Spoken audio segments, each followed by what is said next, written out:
ಅಂತರಂಗದ ಪ್ರಯಾಣ, inner journey. ಯಾವುದೇ ಕಾರಣಕ್ಕೂ ಕಣ್ಣು ತೆಗಿಬೇಡಿ. ಪ್ರತಿ ಉಸಿರಲ್ಲೂ ನೀವಾಗಿ, ಉಸಿರಲ್ಲೂ ನೀವಾಗಿ, ಒಳಗೋಗೋ ಉಸಿರು, ಹೊರಗೋಗೋ ಉಸಿರು.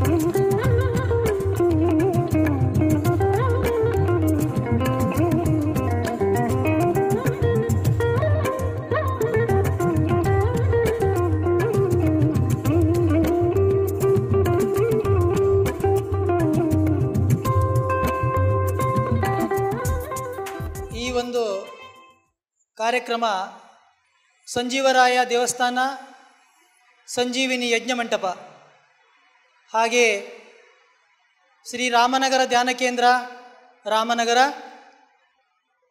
ಶ್ರೀ ಶಂಕರ ಆಧ್ಯಾತ್ಮಿಕ ಧ್ಯಾನ ಕೇಂದ್ರ ದೇವರಹೊಸಳ್ಳಿ, ಹಾಗೆ ದೇವರಹೊಸಳ್ಳಿಯ ಎಲ್ಲ ಗ್ರಾಮಸ್ಥರು, ಎಲ್ಲ ಆತ್ಮಜ್ಞಾನಿಗಳ ಪರವಾಗಿ ನಡೀತಾ ಇದೆ. ಈ ಒಂದು ಕಾರ್ಯಕ್ರಮಕ್ಕೆ ಮುಖ್ಯ ಕಾರಣಕರ್ತರು ಶ್ರೀ ಶಂಕರ ಅಯ್ಯರ್, ಅವರ ಧರ್ಮಪತ್ನಿ ಲಲಿತಮ್ಮ ಅಯ್ಯರ್, ದೇವರಹೊಸಳ್ಳಿ.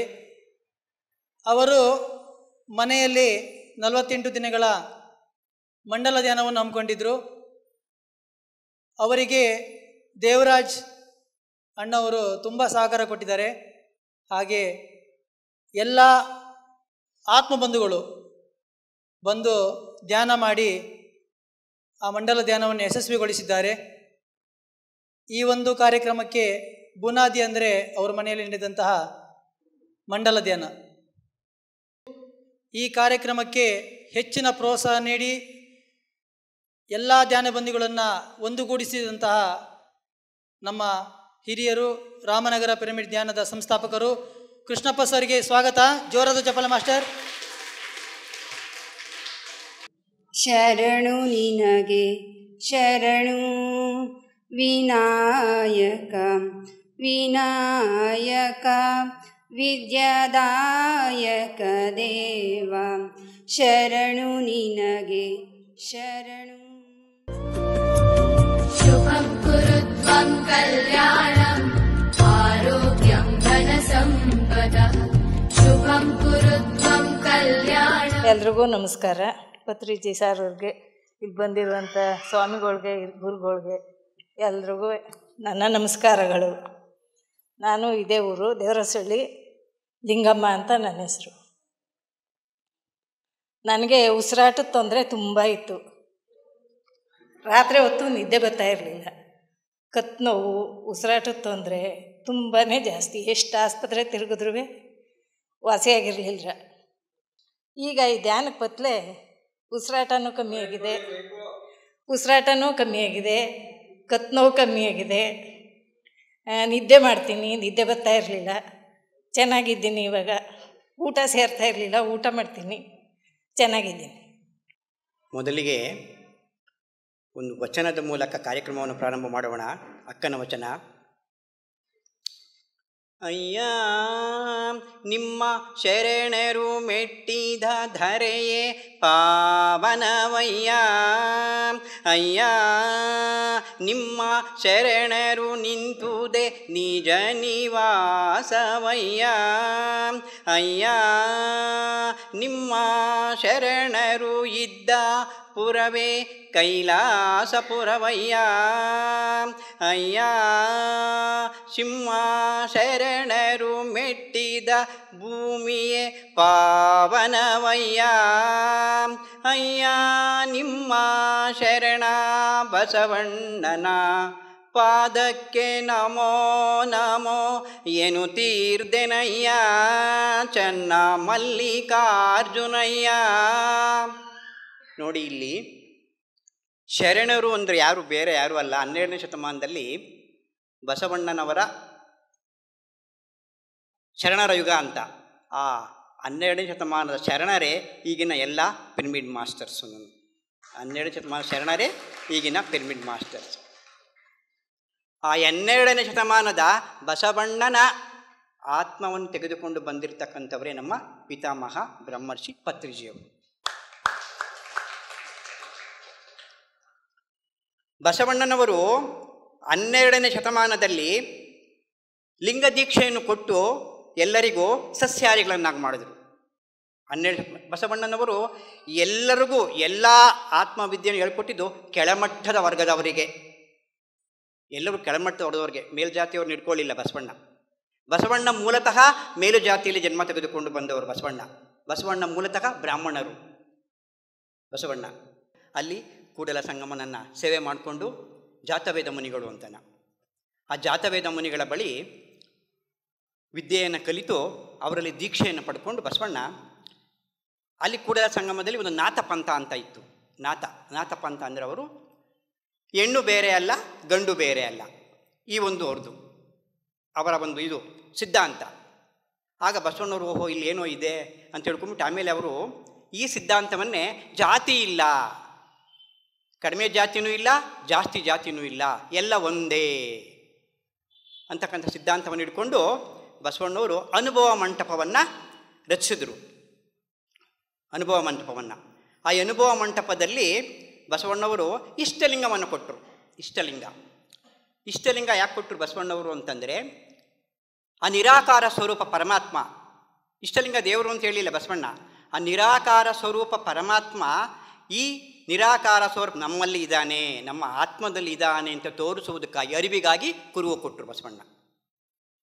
ಕುರುವು ಮತ್ತು ಅದೇನು ಧ್ಯಾನನೇ, ಅದು ಶಿವಪೂಜೆ ಅಂದರೆ ಧ್ಯಾನನೇ. ಕೈಯಲ್ಲಿಟ್ಕೊಂಡು ಬಿಂದು ನೋಡಿಕೊಂಡು ಯೋಗ ಮಾಡೋದು. ಲಿಂಗ ಅಂಗ ಒಂದಾಗಬೇಕು ಅಂತನ, ಲಿಂಗಾಂಗ ಯೋಗ.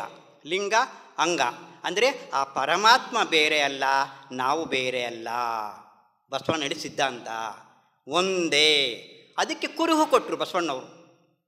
ಆ ಕುರುವಿನ ಮೂಲಕ ಅದನ್ನು ನೋಡಿಕೊಂಡು ಲಿಂಗಾಂಗ ಯೋಗ ಮಾಡ್ತಾ ಮಾಡ್ತಾ ಮಾಡ್ತಾ ಮಾಡ್ತಾ ಧ್ಯಾನಕ್ಕೆ ಹೋಗುವುದು.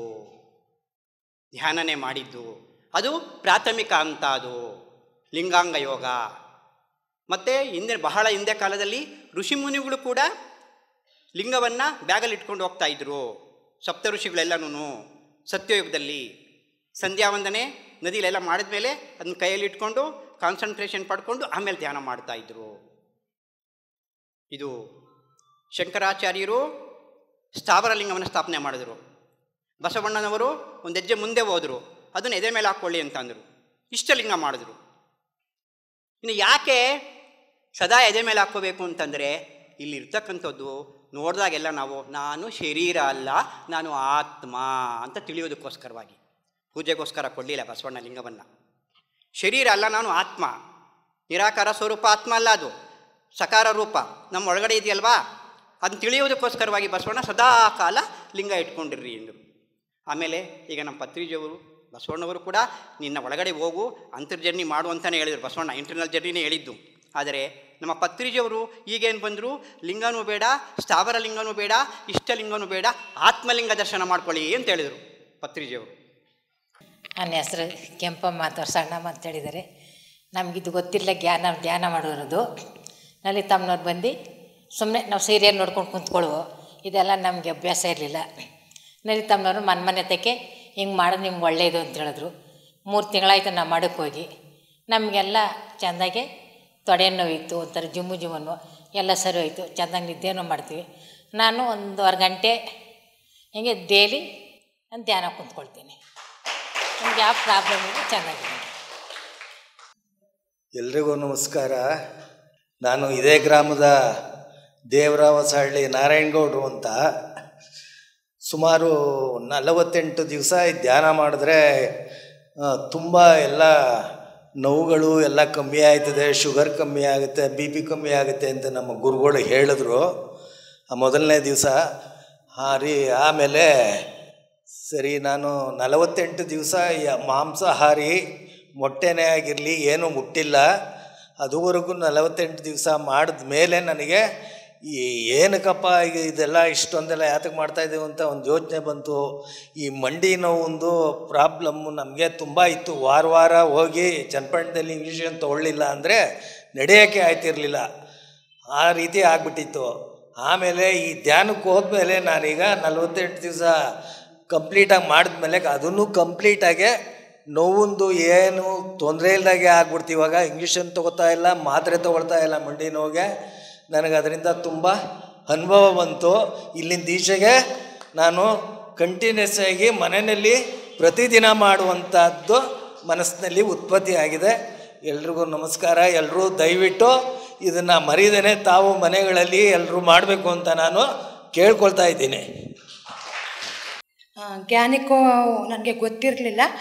ಸುಮ್ಮನೆ ರೋಡಲ್ಲಿ ನಿಂತಿರ್ಬೇಕಾದ್ರೆ ಲಲಿತಾ ಮೇಡಮ್ ಅವರು ಬನ್ನಿ ಧ್ಯಾನ ಇಲ್ಲಿ ಕೂತಿರ್ತೀರಲ್ಲ, ಟೈಮ್ ಪಾಸ್ ಮಾಡ್ತೀರಿ, ಬನ್ನಿ ನಿಮಗೆ ಹೇಳ್ಕೊಡ್ತೀವಿ ಅಂತ ಕರ್ಕೊಂಡು ಹೋದರು. ಅಯ್ಯೋ, ಧ್ಯಾನ ಮಾಡಿದ್ರೆ ಏನು ಕಾಯಿಲೆ ವಾಸಿ ಆಗುತ್ತೆ ಅಂತ ನಾನು ತಿಳ್ಕೊಂಡಿದ್ದೆ. ಆಮೇಲೆ 83 ದಿವಸ ಧ್ಯಾನ ಮಾಡಿದೆ ನಾನು. 83 ದಿವಸ ಧ್ಯಾನದೊಳಗೆ ನನಗೆ ಹಾರ್ಟ್ ಪೇಷೆಂಟು ಆಪ್ರೇಷನ್ ಆಗಬೇಕು ಅಂತೇಳಿ ಡಾಕ್ಟ್ರು ಹೇಳಿ ಕಳಿಸಿದ್ರು. ಈ ಧ್ಯಾನ ಮಾಡೋದ್ರಿಂದ ನನಗೆ 15% ಕಮ್ಮಿ ಆಗಿದೆ. ಇನ್ನೂ ಆಗುತ್ತೆ 100% ಅಂತ ನಂಬಿಕೆಯಿಂದ ನಾನು ಧ್ಯಾನ ಮಾಡ್ತಾಯಿದ್ದೀನಿ. ಆದರೆ ನಾನು ಫಸ್ಟಿಂದನೂ ನಾನ್ ವೆಜ್ ಏನು ಮುಟ್ಟಲ್ಲ. ಆದರೂ ದೇವ್ರ ಹತ್ರ ನಾನು ಬೇಡ್ಕೊಳ್ಳೋದಷ್ಟೇ, ಎಲ್ಲರೂ ಮನೆಗಳಲ್ಲಿ ಮಾಡಿ ಏನೂ ಇದು ಮಾಡಬೇಡಿ. ಅಲ್ಲಿ ಇಲ್ಲಿ ಕೂತಿ ನೀವು ಟೈಮ್ ಪಾಸ್ ಮಾಡೋದ, ಮನೆಯಲ್ಲಿ ಧ್ಯಾನ ಮಾಡಿದ್ರೆ ನಿಮಗೊಂದು ಬರುತ್ತೆ ಆಗುತ್ತೆ ಅಂತ ನಾನು ಹೇಳ್ತೀನಿ ದೇವರಸಳ್ಳಿ ಗ್ರಾಮದವ್ರಿಗೆ. ನನಗೆ ಆ ಥರ ಇದೆ. ಆದ್ದರಿಂದ ನಾನು ಇರೋವರೆಗೂ ನಾನು ಮಾಡ್ತೀನಿ. ಆದರೆ ಬೆಳಗ್ಗೆ 4 ಗಂಟೆಗೆ ಹೇಳ್ತೀನಿ, 6 ಗಂಟೆ ಗಂಟ ಮಾಡ್ತೀನಿ. ಮತ್ತು ಸಂಜೆಯಲ್ಲಿ 4 ಗಂಟೆಯಿಂದ 5 ಗಂಟೆವರೆಗೂ ಮನೇಲಿ ಮಾಡಿ ಮತ್ತೆ ಲಲಿತಾ ಮೇಡಮ್ ಮನೆ ಹತ್ರ ಹೋಗಿ ಅಲ್ಲೊಂದು ಅವರ್ ಮಾಡ್ತೀನಿ. ಇದು ಮಾಡಿದ್ಮೇಲೆ ನನಗೆ ನಡೆಯೋಕ್ಕಾಗ್ತಾ ಇರಲಿಲ್ಲ ಅಷ್ಟು ದೂರ. ಒಂಥರ ಉಪ್ಷ ಬರೋದು. ಈಗ ಅದು ಉಪ್ಷನೂ ಬರ್ತಾಯಿಲ್ಲ. ಮತ್ತು ಯಾರ ಜೊತೆ ಮಾತಾಡಿದ್ರೆ ವಾಯ್ಸೇ ಬರ್ತಾ ಇರಲಿಲ್ಲ. ನನಗೆ ಈಗ ವಾಯ್ಸು ಬರ್ತಾಯಿದೆ ಮಾತಾಡೋಕ್ಕೆ. ಆಮೇಲೆ ನಡೆಯೋಕ್ಕೂ ಪರವಾಗಿಲ್ಲ, 1 ಕಿಲೋಮೀಟ್ರು ನಡೆಯೋ ಥರ ಆಗಿದೆ. ನನಗೆ ಕತ್ತು ಬೆನ್ನು ಓಡಾಡಿದ್ರೆ ನೋವು ಬರ್ತಾಯಿತ್ತು, ಸೊಂಟ ಎಲ್ಲ ಅಷ್ಟು ದೂರ ನಡೆಯೋಕ್ಕಾಗ್ತಾ ಇರಲಿಲ್ಲ, ಉಪ್ಸನೂ ಬರ್ತಾಯಿತ್ತು. ಈಗ ಇಲ್ಲಿಗೆ ಬಂದು 48 ದಿವಸ ಧ್ಯಾನ ಮಾಡಿದ್ರೆ ನನಗೆ ಒಂಥರ ಶಾಂತಿಯಾಗದೆ, ಒಂಥರ ಓಡಾಡೋಕ್ಕೆ ಮಾಡೋಕ್ಕೆ ಮಾತಾಡೋಕ್ಕೆ ಉಪ್ಸ ಬರೋದು ಅದೆಲ್ಲ ಕಡಿಮೆ ಆಗದೆ. ಈಗ ನಾನು ಒಂದು ಸ್ವಲ್ಪ ಆರೋಗ್ಯದ ಬಗ್ಗೆನೂ ಈ ಭಾಗ ಎಲ್ಲ ನೋವು ಬರೋದು ಅದೆಲ್ಲ ಒಂದು ಸ್ವಲ್ಪ ಕಡಿಮೆ ಆಯಿತು. ತಲೆನೋವು ಬರ್ತಾಯಿತ್ತು, ಅದು ಕಡಿಮೆ ಆಯಿತು. ನಮಸ್ಕಾರ. ಇಷ್ಟೇ. ಒಂದೊಂದು ಶಾಸ್ತ್ರ ಒಂದೊಂದು ಥರ ಹೇಳುತ್ತೆ. ಏನು ಹೇಳುತ್ತೆ ಅಂತ ಅಂದರೆ, ನಾನು ನಾಸ್ತಿಕರನ್ನ ಆಸ್ತಿಕರು ಮಾಡೋದಷ್ಟೇ ನನಗೆ ಗೊತ್ತು, ಬೇರೆ ಏನು ನಾನು ನೋಡಿಲ್ಲ ಕೇಳಿಲ್ಲ. ಏನು ಅಂತಂದರೆ, ಒಂದು ದೇವಸ್ಥಾನಕ್ಕೆ ಬರ್ತಾರೆ ನಾಸ್ತಿಕರು, ಅವ್ರನ್ನ ಬ್ರೈನ್ ವಾಶ್ ಮಾಡಿ ಆಸ್ತಿಕರನ್ನಾಗಿ ಮಾಡುವಂಥದ್ದೇ ನನ್ನ ಕೆಲಸ. ಅಷ್ಟರಲ್ಲೇ ನಾನು ಸೀಮಿತವಾಗಿ ಹೋಗುತ್ತೆ, ನನಗೆ ಅದೇ ಕಾಲ ಸರಿ ಹೋಗುತ್ತೆ. ಹಾಗಾಗಿ ನನಗೆ ಅನುಭವ ಇರುವಂಥದ್ದನ್ನು ನಾನು ಹೇಳಬಲ್ಲೆ. ಯಾತಕ್ಕೆ ಅಂದರೆ ಹಿಂದೂ ಶಾಸ್ತ್ರದಲ್ಲಿ ಬೇಕಾದಷ್ಟಿದೆ. ಒಬ್ಬೊಬ್ಬರು ಒಂದೊಂದು ಥರ ಹೇಳ್ತಾರೆ, ಒಂದೊಂದು ಮಾರ್ಗ ಇದೆ. ಆ ಮಾರ್ಗದಲ್ಲಿ ಯಾವ ಮಾರ್ಗದಲ್ಲಿ ಹೋದ್ರೂ ಕೂಡ ನಾವು ಮುಕ್ತಿಗೆ ದಾರಿ ಇದೆ. ಎಲ್ಲರಿಗೂ ನಮಸ್ಕಾರ. ನನ್ನ ಹೆಸರು ವಿರೂಪಾಕ್ಷ ಅಂತ. ಯಾರೆಲ್ಲ PMC ಕನ್ನಡ ಚಾನಲ್ ನೋಡ್ತಾ ಇದ್ದೀರಾ? ಎಷ್ಟು ಜನ ಕೈ ಎತ್ತಿರಿ? ನೋಡ್ತಾ ಇರೋರು PMC ಕನ್ನಡ ನೋಡ್ತಾ ಇರೋದು ಸ್ವಲ್ಪ ಕಮ್ಮಿ ಜನ. PMC ಚಾನಲ್ ಬಗ್ಗೆ ಯಾರಿಗೆ ಗೊತ್ತಿಲ್ಲ ಅವ್ರು ಕೈ ಎತ್ತಿರಿ. ನೋಡಿ, ಯಾರಿಗೂ ಗೊತ್ತಿಲ್ಲ PMC ಚಾನಲ್ ಅಂದರೆ ಏನಂತೂ ಗೊತ್ತಿಲ್ಲ, ಅವರೆಲ್ಲ ಕೈ ಎತ್ತಿರಿ. ಓಕೆ, ನಿಮಗೆಲ್ಲ PMC ಬಗ್ಗೆ ನಾನು ಹೇಳಬೇಕಾಗಿದೆ. ಏನು PMC ಅಂದರೆ ಪಿರಮಿಡ್ ಮೆಡಿಟೇಷನ್ ಚಾನಲ್. ನಾವೆಲ್ಲ ಏನು ಮೊಬೈಲಲ್ಲಿ ಧ್ಯಾನದ ಬಗ್ಗೆ ನೋಡ್ತೀವಿ, ಧ್ಯಾನದ ಬಗ್ಗೆ ವಿಷಯ ತಿಳ್ಕೊತೀವಿ, ಧ್ಯಾನದಲ್ಲಿ ಏನೆಲ್ಲ ಚೇಂಜಸ್ ಆಗಿದೆ. ಈಗ ಎಕ್ಸ್ಪೀರಿಯೆನ್ಸ್ ಹೇಳಿದ್ರಲ್ಲ 2-3 ಜನ, ಆ ಥರ ಎಕ್ಸ್ಪೀರಿಯೆನ್ಸು 7,000 ವೀಡಿಯೋಗಳು ನಮ್ಮ ಹತ್ರ PMC ಕನ್ನಡ ಚಾನಲಲ್ಲಿರುತ್ತೆ. ನಿಮಗೇನಾದರೂ ಅನಾರೋಗ್ಯ ಆಯಿತು ಅಂದರೆ ಎಲ್ಲರೂ ಎಲ್ಲಿಗೆ ಹೋಗ್ತೀವಿ? ನಾವು ಹಾಸ್ಪಿಟ್ಲಿಗೆ ಹೋಗ್ತೀವಿ. ಆಮೇಲೆ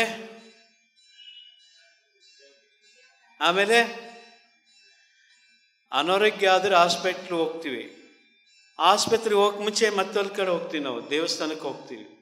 ದೇವರೇ ಕಾಪಾಡು, ಆರೋಗ್ಯ ಕೊಡು, ಚೆನ್ನಾಗಿ ನೋಡ್ಕೋ, ನನ್ನ ಮನಸ್ಸಿಗೆ ಶಾಂತಿ ಬೇಕು, ನೆಮ್ಮದಿ ಬೇಕು, ಆರೋಗ್ಯ ಬೇಕು, ಮನೆಯಲ್ಲಿ ಶಾಂತಿ ಬೇಕು, ಮನೆಯಲ್ಲಿ ಜಗಳ ಆಗ್ತಾಯಿದೆ, ಜಗಳ ಕಮ್ಮಿ ಮಾಡಬೇಕು. ಇವೆಲ್ಲ ತೊಗೊಂಡೋಗಿ ದೇವ್ರ ಹತ್ರ ಹೇಳ್ತೀವಿ. ಯಾಕಂದರೆ ಆ ದೇವ್ರ ಹತ್ರ ಹೋದ್ರೆ ಅಲ್ಲಿ ಕಡಿಮೆ ಆಗುತ್ತೆ, ಕ್ಲಿಯರ್ ಆಗುತ್ತೆ, ಪರಿಹಾರ ಸಿಗುತ್ತೆ ಅಂತ ನಾವು ದೇವಸ್ಥಾನಕ್ಕೆ ಹೋಗ್ತಾಯಿದ್ದೀವಿ. ಆವಾಗಿಂದ ಬಂದಿರೋದು ಅದೇ ಒಂದು ಪದ್ಧತಿ. ಈಗ ಏನಾಗಿದೆ ಅಂದರೆ 40 ವರ್ಷ ಈಚೆಕರೆ ಬಂದಾಗ ಬ್ರಹ್ಮಶ್ರೀ ಪಿತಾಮಹ ಪತ್ರಿಜಿಯವರು ಧ್ಯಾನ ಅಂತ ಮಾಡಿಬಿಟ್ಟು ಅವರೆಲ್ಲ ಒಂದು ಪರಿಹಾರಗಳನ್ನು ಕಂಡುಕೊಂಡು ಇದು ಸುಲಭವಾದ ಮಾರ್ಗ, ಎಲ್ಲರಿಗೂ ತಿಳಿಸ್ಬೇಕಂತ ಹೇಳಿಬಿಟ್ಟು ಎಲ್ಲರಿಗೂ ಧ್ಯಾನ ತಂದುಕೊಟ್ರು. ಆ ಬ್ರಹ್ಮಶ್ರೀ ಪಿತಾಮಹ ಪತ್ರಿ ಸಾರಿಗೆ ಜೋರ ವಂಚ ಚಪ್ಪಾಳೆ ಹೊಡೆಯೋಣ. ಅದೇ ರೀತಿ ನಾವು ಈ ಧ್ಯಾನ ಮಾಡ್ಕೊಂಡು ಮುಂದೋಗಲ್ಲ, ಧ್ಯಾನ ಬಗ್ಗೆ ಅದಕ್ಕೆ ನಾವು ಸ್ವಾಧ್ಯಾಯ ಅಂತ ಹೇಳ್ತೀವಿ. ಹೆಸರು ಸುಧಾ ಅಂತೇಳಿ ನಾನು ದೇವರ ಸಳಿಯಿಂದ ಇದ್ದೀನಿ. ನನಗೆ ಈ ಧ್ಯಾನ ಅಂದರೆ ಏನು ಅಂತ ಗೊತ್ತಿರಲಿಲ್ಲ. ಲಲಿತಾ ಅಮ್ಮವರು 9 ದಿವಸದಿಂದ ಇವಾಗ ಮಾಡ್ತಾ ಇದ್ದಾರೆ. ನನಗೆ ತುಂಬ ಕಾಯ್ತಾ ಇಲ್ಲ, ಸುಸ್ತಾಗ್ತದೆ. ನನಗೆ ಡಾಕ್ಟರ್ ಸಾಯಿ ತನಕ ಮೆಡಿಸಿನ್ ತಿನ್ನಬೇಕು ಅಂತ ಹೇಳಿದ್ದಾರೆ. ಏನು ಮಾಡೋದು ಅಮ್ಮನವ್ರು ಅಂತ ನಾನು ಅವ್ರ ಹತ್ರ ಕೇಳಿಕೊಂಡೆ. ನೀವೇನು ಹೆದರಿಬೇಡ ಸುಧಾ, ಧೈರ್ಯವಾಗಿ ಮಾಡು, ನೀನು 3 ಅವರ್ ಮಾಡು, 3 ಗಂಟೆಗೆ ಬಂದು ನೀನು ಧ್ಯಾನ ಮಾಡಮ್ಮ, ನೀನು ಧ್ಯಾನ ಮಾಡೋದು ನೀನು ಚೆನ್ನಾಗಿ ಆಯ್ತಿ ಅಂತ ಹೇಳಿದ್ರು. ಈಗ 9 ದಿವಸದಿಂದ ಮಾಡ್ತಾಯಿದ್ದೀನಿ, ಪರವಾಗಿಲ್ಲ, ನನ್ನ ಆರೋಗ್ಯ ಸುಧಾರಿಸ್ತಾ ಇದೆ. ನಾನು ತಿಂಗಳಿಗೆ 3 ಸಾವಿರ ಮೆಡಿಸಿನ್ ತೊಗೋತಾ ಇದ್ದೀನಿ. ಅದಿಲ್ಲ ನಿನ್ಗೆ ನಡೀಕಾಗಲ್ಲಮ್ಮ ನಿಂತು ಡಾಕ್ಟ್ರ್ ಹೇಳ್ಬಿಟ್ರು. ಬ್ಲಡ್ ಚೆಕಪ್ ಮಾಡಿಸಿ ಏನು 1 ಲಕ್ಷ ರೂಪಾಯಿ ಸುತ್ತಿದ್ದೀನಿ ನಾನು. ಇನ್ನು ನಂಬ್ತಿರೋ ಇಲ್ವೋ, ನನ್ನ ತಂದೆ ತಾಯಿಯಿಂದ ನಂಗೆ ಅಕ್ಕದಿರು ತುಂಬ ಚೆನ್ನಾಗಿ ನೋಡ್ಕೊಳ್ತಾ ಇದ್ದಾರೆ. ನನ್ನ ಗಂಡ ತುಂಬಾ ಇದಾಗಿದ್ದಾರೆ ಅವರು. ಅದಕ್ಕೋಸ್ಕರ ನಾನು ನಮ್ಮ ತಾಯಿ ಮನೇಲಿ ಇದ್ದೀನಿ. ನಾನು ಆರೋಗ್ಯ ಸುಧಾರಿಸ್ಕೊಂಡು ನಾನು ಅತ್ತೆ ಮಾವದರ ಸೇವೆ ಮಾಡಬೇಕು ಅನ್ನೋದು ನನಗೆ ಧ್ಯಾನ ಆಗಿದೆ. ಧ್ಯಾನನೇ ನನ್ನ ಜೀವನ ಅನ್ಕೊಬಿಡ್ತೀನಿ. ನನ್ನ ಮಗುಗೋಸ್ಕರ ನಾನು ಧ್ಯಾನ ಮುಟ್ಟಾಗಿಟ್ಕೊಳ್ತೀನಿ. ನನ್ನ ಆರೋಗ್ಯನೇ ನನ್ನ ಮುಖ್ಯ ಅಂತೇಳಿ ನಿಮ್ಮ ಕೈ ಮುಗಿದು. ನಿನ್ನ ಭಾವನೆ ಏನಾಗಿದೆ, ನನ್ನ ಮಾತು ಕೇಳಲ್ಲ ಅಂತೇಳಿ ನೀನು ಗೇಟ್ ಹಾಕ್ಕೊಂಡ್ಬಿಟ್ಟಿದೀಯ. ಆ ಗೇಟ್ ಅಡ್ಗೋಡೆ ಯಾವಾಗ ಮಾಡ್ಕೊತೀಯೋ ನಿನಗೆ ಆಗೋದೇ ಇಲ್ಲ ಜೀವನ ಪೂರ್ತಿ ಅಲ್ವಾ? ಆಗುತ್ತೆ ಅಂತ ಒಂದು ನಿರ್ಣಯ ತಗೋ. ಮತ್ತು ನಾವೇನು ಮಾಡ್ಬೇಕು ಸರ್ ಅಂತ ಅಂದರು. ಏನಿಲ್ಲ, ನೀವು ಮನೆ ಧ್ಯಾನ ಶುರು ಮಾಡಿರಿ. 108 ದಿನಗಳು ಸತತವಾಗಿ, ಇವತ್ತು ಈ ಮನೆ, ನಾಳೆ ಆ ಮನೆ ಈ ಥರ 108 ದಿನಗಳು ಮಾಡೋ ಅಷ್ಟೊತ್ತಿಗೆ ನಿಮ್ಮಲ್ಲಿ ಒಂದು ಪಿರಮಿಡ್ ಬರುತ್ತೆ, ಏನು ಶಾಖಾಹಾರ ರಾಲಿ ಬರುತ್ತೆ ಅಂತ ಹೇಳಿದೆ. 108 ದಿನಗಳಲ್ಲಿ 108 ದಿನಗಳ ಮುಕ್ತಾಯ ಸಮಾರಂಭ, ಒಂದು ಪಿರಮಿಡ್ ಓಪನ್ನು, ಶಾಖಾಹಾರ ರಾಲಿ 108 ದಿನಗಳಲ್ಲಿ ಹೆಂಗೆ ಬಂತು ಅಲ್ವಾ? ಮೊದಲನೇದಾಗಿ ನಾನು ಈ ಅದ್ಭುತ ಧ್ಯಾನವನ್ನು ಕಂಡುಹಿಡಿದ ಸುಭಾಷ್ ಪತ್ರಿಜಿಯವರಿಗೆ ನನ್ನ ಕೋಟಿ ನಮನಗಳನ್ನು ಸಲ್ಲಿಸುತ್ತೇನೆ. ಹಾಗೆ ಸ್ವರ್ಣಮಾಲಾ ಅಮ್ಮನವರಿಗೂ ನನ್ನ ನಮನಗಳನ್ನು ಸಲ್ಲಿಸುತ್ತೇನೆ. ಇಲ್ಲಿ ವೇದಿಕೆ ಮೇಲೆ ಇರತಕ್ಕ ಯೋಗಿ ವರಿಯರಿಗೆ ನನ್ನ ನಮನಗಳನ್ನು ಸಲ್ಲಿಸುತ್ತೇನೆ. ಹಾಗೆ ಇಲ್ಲಿ ಸೇರಿರುವ ಎಲ್ಲ ಆತ್ಮಬಂಧುಗಳಿಗೆ ನನ್ನ ನಮನಗಳನ್ನು ಸಲ್ಲಿಸುತ್ತೇನೆ ಮತ್ತು ನನ್ನ ಮಾತಾಪಿತೃಗಳಿಗೆ ನಮ್ಮ ಮನೆಯವರಿಗೆಲ್ಲ ವಂದನೆಗಳನ್ನು ಸಲ್ಲಿಸುತ್ತೇನೆ. ನಾನು ಈಗ ನನಗೆ 69 ವರ್ಷ ದಾಟಿ 70ನೇ ವರ್ಷ. 65ನೇ ವರ್ಷದವರೆಗೂ ನಾನು ತುಂಬ ಚೆನ್ನಾಗಿದ್ದೆ, ಕಲ್ಗುಂಡಂಗಿದ್ದೆ. ಯಾವುದೇ ಕಾಯಿಲೆಗಳು ಏನೂ ಇರಲಿಲ್ಲ. ಆದರೆ ಸ್ವಲ್ಪ ಬಿ ಪಿ ಶುಗರ್ ಇತ್ತು. ಬಿ ಪಿ ಶುಗರ್ಗೆ ನಾನು ಯಾವತ್ತೂ ಇಂಗ್ಲೀಷ್ ಮಾತ್ರೆ ತೊಗೊಂಡಿರಲಿಲ್ಲ. ಯಾವತ್ತೂ ಡಾಕ್ಟ್ರ್ ಹತ್ರ ಹೋಗಿದ್ದು ಕಡಿಮೆ. ಆಯುರ್ವೇದ ಮತ್ತು ಹೋಮಿಯೋಪತಿ ಮಾಡ್ತಾಯಿದ್ದೆ. ಇದ್ದಕ್ಕಿದ್ದ ಹಾಗೆ ನನಗೆ 66ನೇ ವರ್ಷದಲ್ಲಿ ಕ್ಯಾನ್ಸರ್ ಬಂತು. ಆವಾಗ ಕಂಗಾಲಾದೆ, ಏನು ಮಾಡಬೇಕು ಅಂತ. ಡಾಕ್ಟ್ರುಗಳು ಗೊತ್ತಿಲ್ಲ. ಆದರೂ ನಂದೀಶ್ ಅಂತ ಆ ಡಾಕ್ಟ್ರ್ ಹತ್ರ ಹೋಗಿ ತೋರಿಸಿದಾಗ ಅವರು ನಿಮ್ಗೆ ಈ ಥರ ಆಗಿದೆ ಅಂದರು. ಚನ್ನಪಟ್ಟಣ ಅಲ್ಲೇ ಆಪ್ರೇಷನ್ ಮಾಡಿಸ್ಕೊಳ್ಳೋಣ ಅಂತ ರೆಡಿ ಆದ. ನನ್ನ ತಮ್ಮಂದರೆಲ್ಲ ಬಿಡಲಿಲ್ಲ. ಬೇರೆ ಡಾಕ್ಟ್ರು ನೋಡೋಣ ಹೇಳಿ ಗೂಗಲಲ್ಲೆಲ್ಲ ಸರ್ಚ್ ಮಾಡಿ ಎಲ್ಲಿ ವಾಸಿಯಾಗಿದ್ದಾರೆ, ಯಾರ್ಯಾರು ಎಲ್ಲಿ ವಾಸಿಯಾಗಿದ್ದಾರೆ ನೋಡಿ ಶಂಕರ್ ಹಾಸ್ಪಿಟ್ಲ್ ಪ್ರಿಪೇರ್ ಮಾಡಿದರು. ಚಾಮರಾಜಪೇಟೆ, ಬೆಂಗಳೂರು. ಅಲ್ಲಿ ಹೋದೆ. ಅಲ್ಲಿ ಹೋಗಿ ಅಡ್ಮಿಟ್ಟಾಗಿ ಸಕ್ಸಸ್ ಆಗಿ ಬಂದೆ. ಡಾಕ್ಟರ್ ಶ್ರೀವತ್ಸ ಅಂತ ಡಾಕ್ಟ್ರು ನನ್ನನ್ನು ಚೆನ್ನಾಗಿ ನೋಡಿಕೊಂಡ್ರು. ಕಿಮೋ ಏನೂ ಕೊಡಲಿಲ್ಲ. ನಾನು ಮರಳಿ ಬಂದೆ. ಆವಾಗ ನನಗೆ ಕೆಮ್ಮುಗಳು ಶುರುವಾಯಿತು. ಅಲ್ಲಿಂದನೂ ಸಕ್ಸಸ್ ಆದೆ. ಆವಾಗ ಬಿ ಪಿ ಮಾತ್ರೆ ಅದಕ್ಕೆಲ್ಲ ಅವಾಗ ಇಂಗ್ಲೀಷಿಗೆ ಬಂದೆ ನಾನು. ಇಂಗ್ಲೀಷಿಗೆ ಬಂದಾಗ ಅದರಿಂದ ಎಫೆಕ್ಟ್ ಆಗಿ ನನಗೆ ಕಿಡ್ನಿ ಪ್ರಾಬ್ಲಮ್ ಶುರುವಾಯಿತು. ಕಿಡ್ನಿ ಪ್ರಾಬ್ಲಮ್ ಶುರುವಾದಾಗ ಏನು ಮಾಡೋದು ಅಂತ ನಾನು ಭಾಳ ಯೋಚನೆ ಮಾಡಿದೆ. ಏನು ಮಾಡೋದು ದೇವರೇ, ನನಗೊಂದು ದಾರಿ ತೋರಿಸು, ನಾನು ಇನ್ನೊಬ್ಬರ ಕೈ ತೆಳಗೆ ಬೀಳಬಾರ್ದು, ಆ ಥರ ಎಲ್ಲ ಯೋಚನೆ ಮಾಡಿದೆ. ಆವಾಗ ನನಗೆ ಯೂಟ್ಯೂಬಿಗೆ ಹೋದಾಗ ಧ್ಯಾನ ಎಂದರೇನು ಡಾಕ್ಟರ್ ಮನೋರಮಾ ಅಂತ ಸಿಕ್ತು. ಯಾರೋ ಡಾಕ್ಟ್ರೇ ಹೇಳ್ತೀವಿ. ಯೂಟ್ಯೂಬ್ ಪಿ ಎಮ್ ಸಿಯನ್ನೆಲ್ಲ ಸಿಕ್ತು. ಪಿ ಎಮ್ ಸಿಗೊಂದು ಧನ್ಯವಾದಗಳು. ಸರಿ, ಅದನ್ನೆಲ್ಲ ಸಂಪೂರ್ಣ ನೋಡಿದೆ. ಡಾಕ್ಟರ್ ಮನೋರಮನಿಗೆ ವಾಸಿಯಾಗಿರೋ ಕಾಯಿಲೆಗಳು ಎಲ್ಲ ಅದು ಕೇಳ್ಕೊಂಡು ಅವತ್ತೇ ನಾನು ಧ್ಯಾನಕ್ಕೆ ಕೂತೆ. ಆದರೆ 1/4 ಗಂಟೆ ಧ್ಯಾನ ಮಾಡೋ ಅಷ್ಟೊತ್ತಿಗೆ 1 ಗಂಟೆ ಮಾಡ್ದಂಗೆ ಅನ್ನಿಸ್ತು ನನಗೆ. ಹಾಗೆ 8 ದಿನಕ್ಕೆ ಹೀಗೆ ಮುಂದುವರ್ಸ್ಕೊಂಡು ಬುದ್ಧ ಪೂರ್ಣಿಮೆ ಅಷ್ಟೊತ್ತಿಗೆ 1 ಅವರ್ ಧ್ಯಾನಕ್ಕೆ ಹೋದೆ. ಅಷ್ಟೊತ್ತಿಗೆ ನನಗೆ ಆನಂದ ಪರಮಾನಂದ ಎಲ್ಲ ಸಿಕ್ತು. ಇದರಲ್ಲಿ ಏನೋ ಇದೆ ಅಂತಲೂ ಸಿಕ್ತು, ಗೊತ್ತಾಯಿತು ನನಗೆ ಅಷ್ಟೊತ್ತಿಗೆ.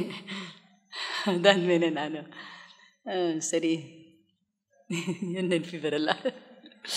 ಅದೇ ಬುದ್ಧ ಪೂರ್ಣಿಮೆಯಲ್ಲಿ ಕೂತವಳು ಇನ್ನೊಂದು ಮಂತಿಗೆ ನನಗೆ ಹುಣ್ಣಿಮೆ ಧ್ಯಾನಕ್ಕೆ ರಾಮನಗರ ಹೋಗೋ ಒಂದು ಅವಕಾಶ ಸಿಕ್ತು. ಅಲ್ಲಿಗೆ ಹೋದೆ ನಾನು.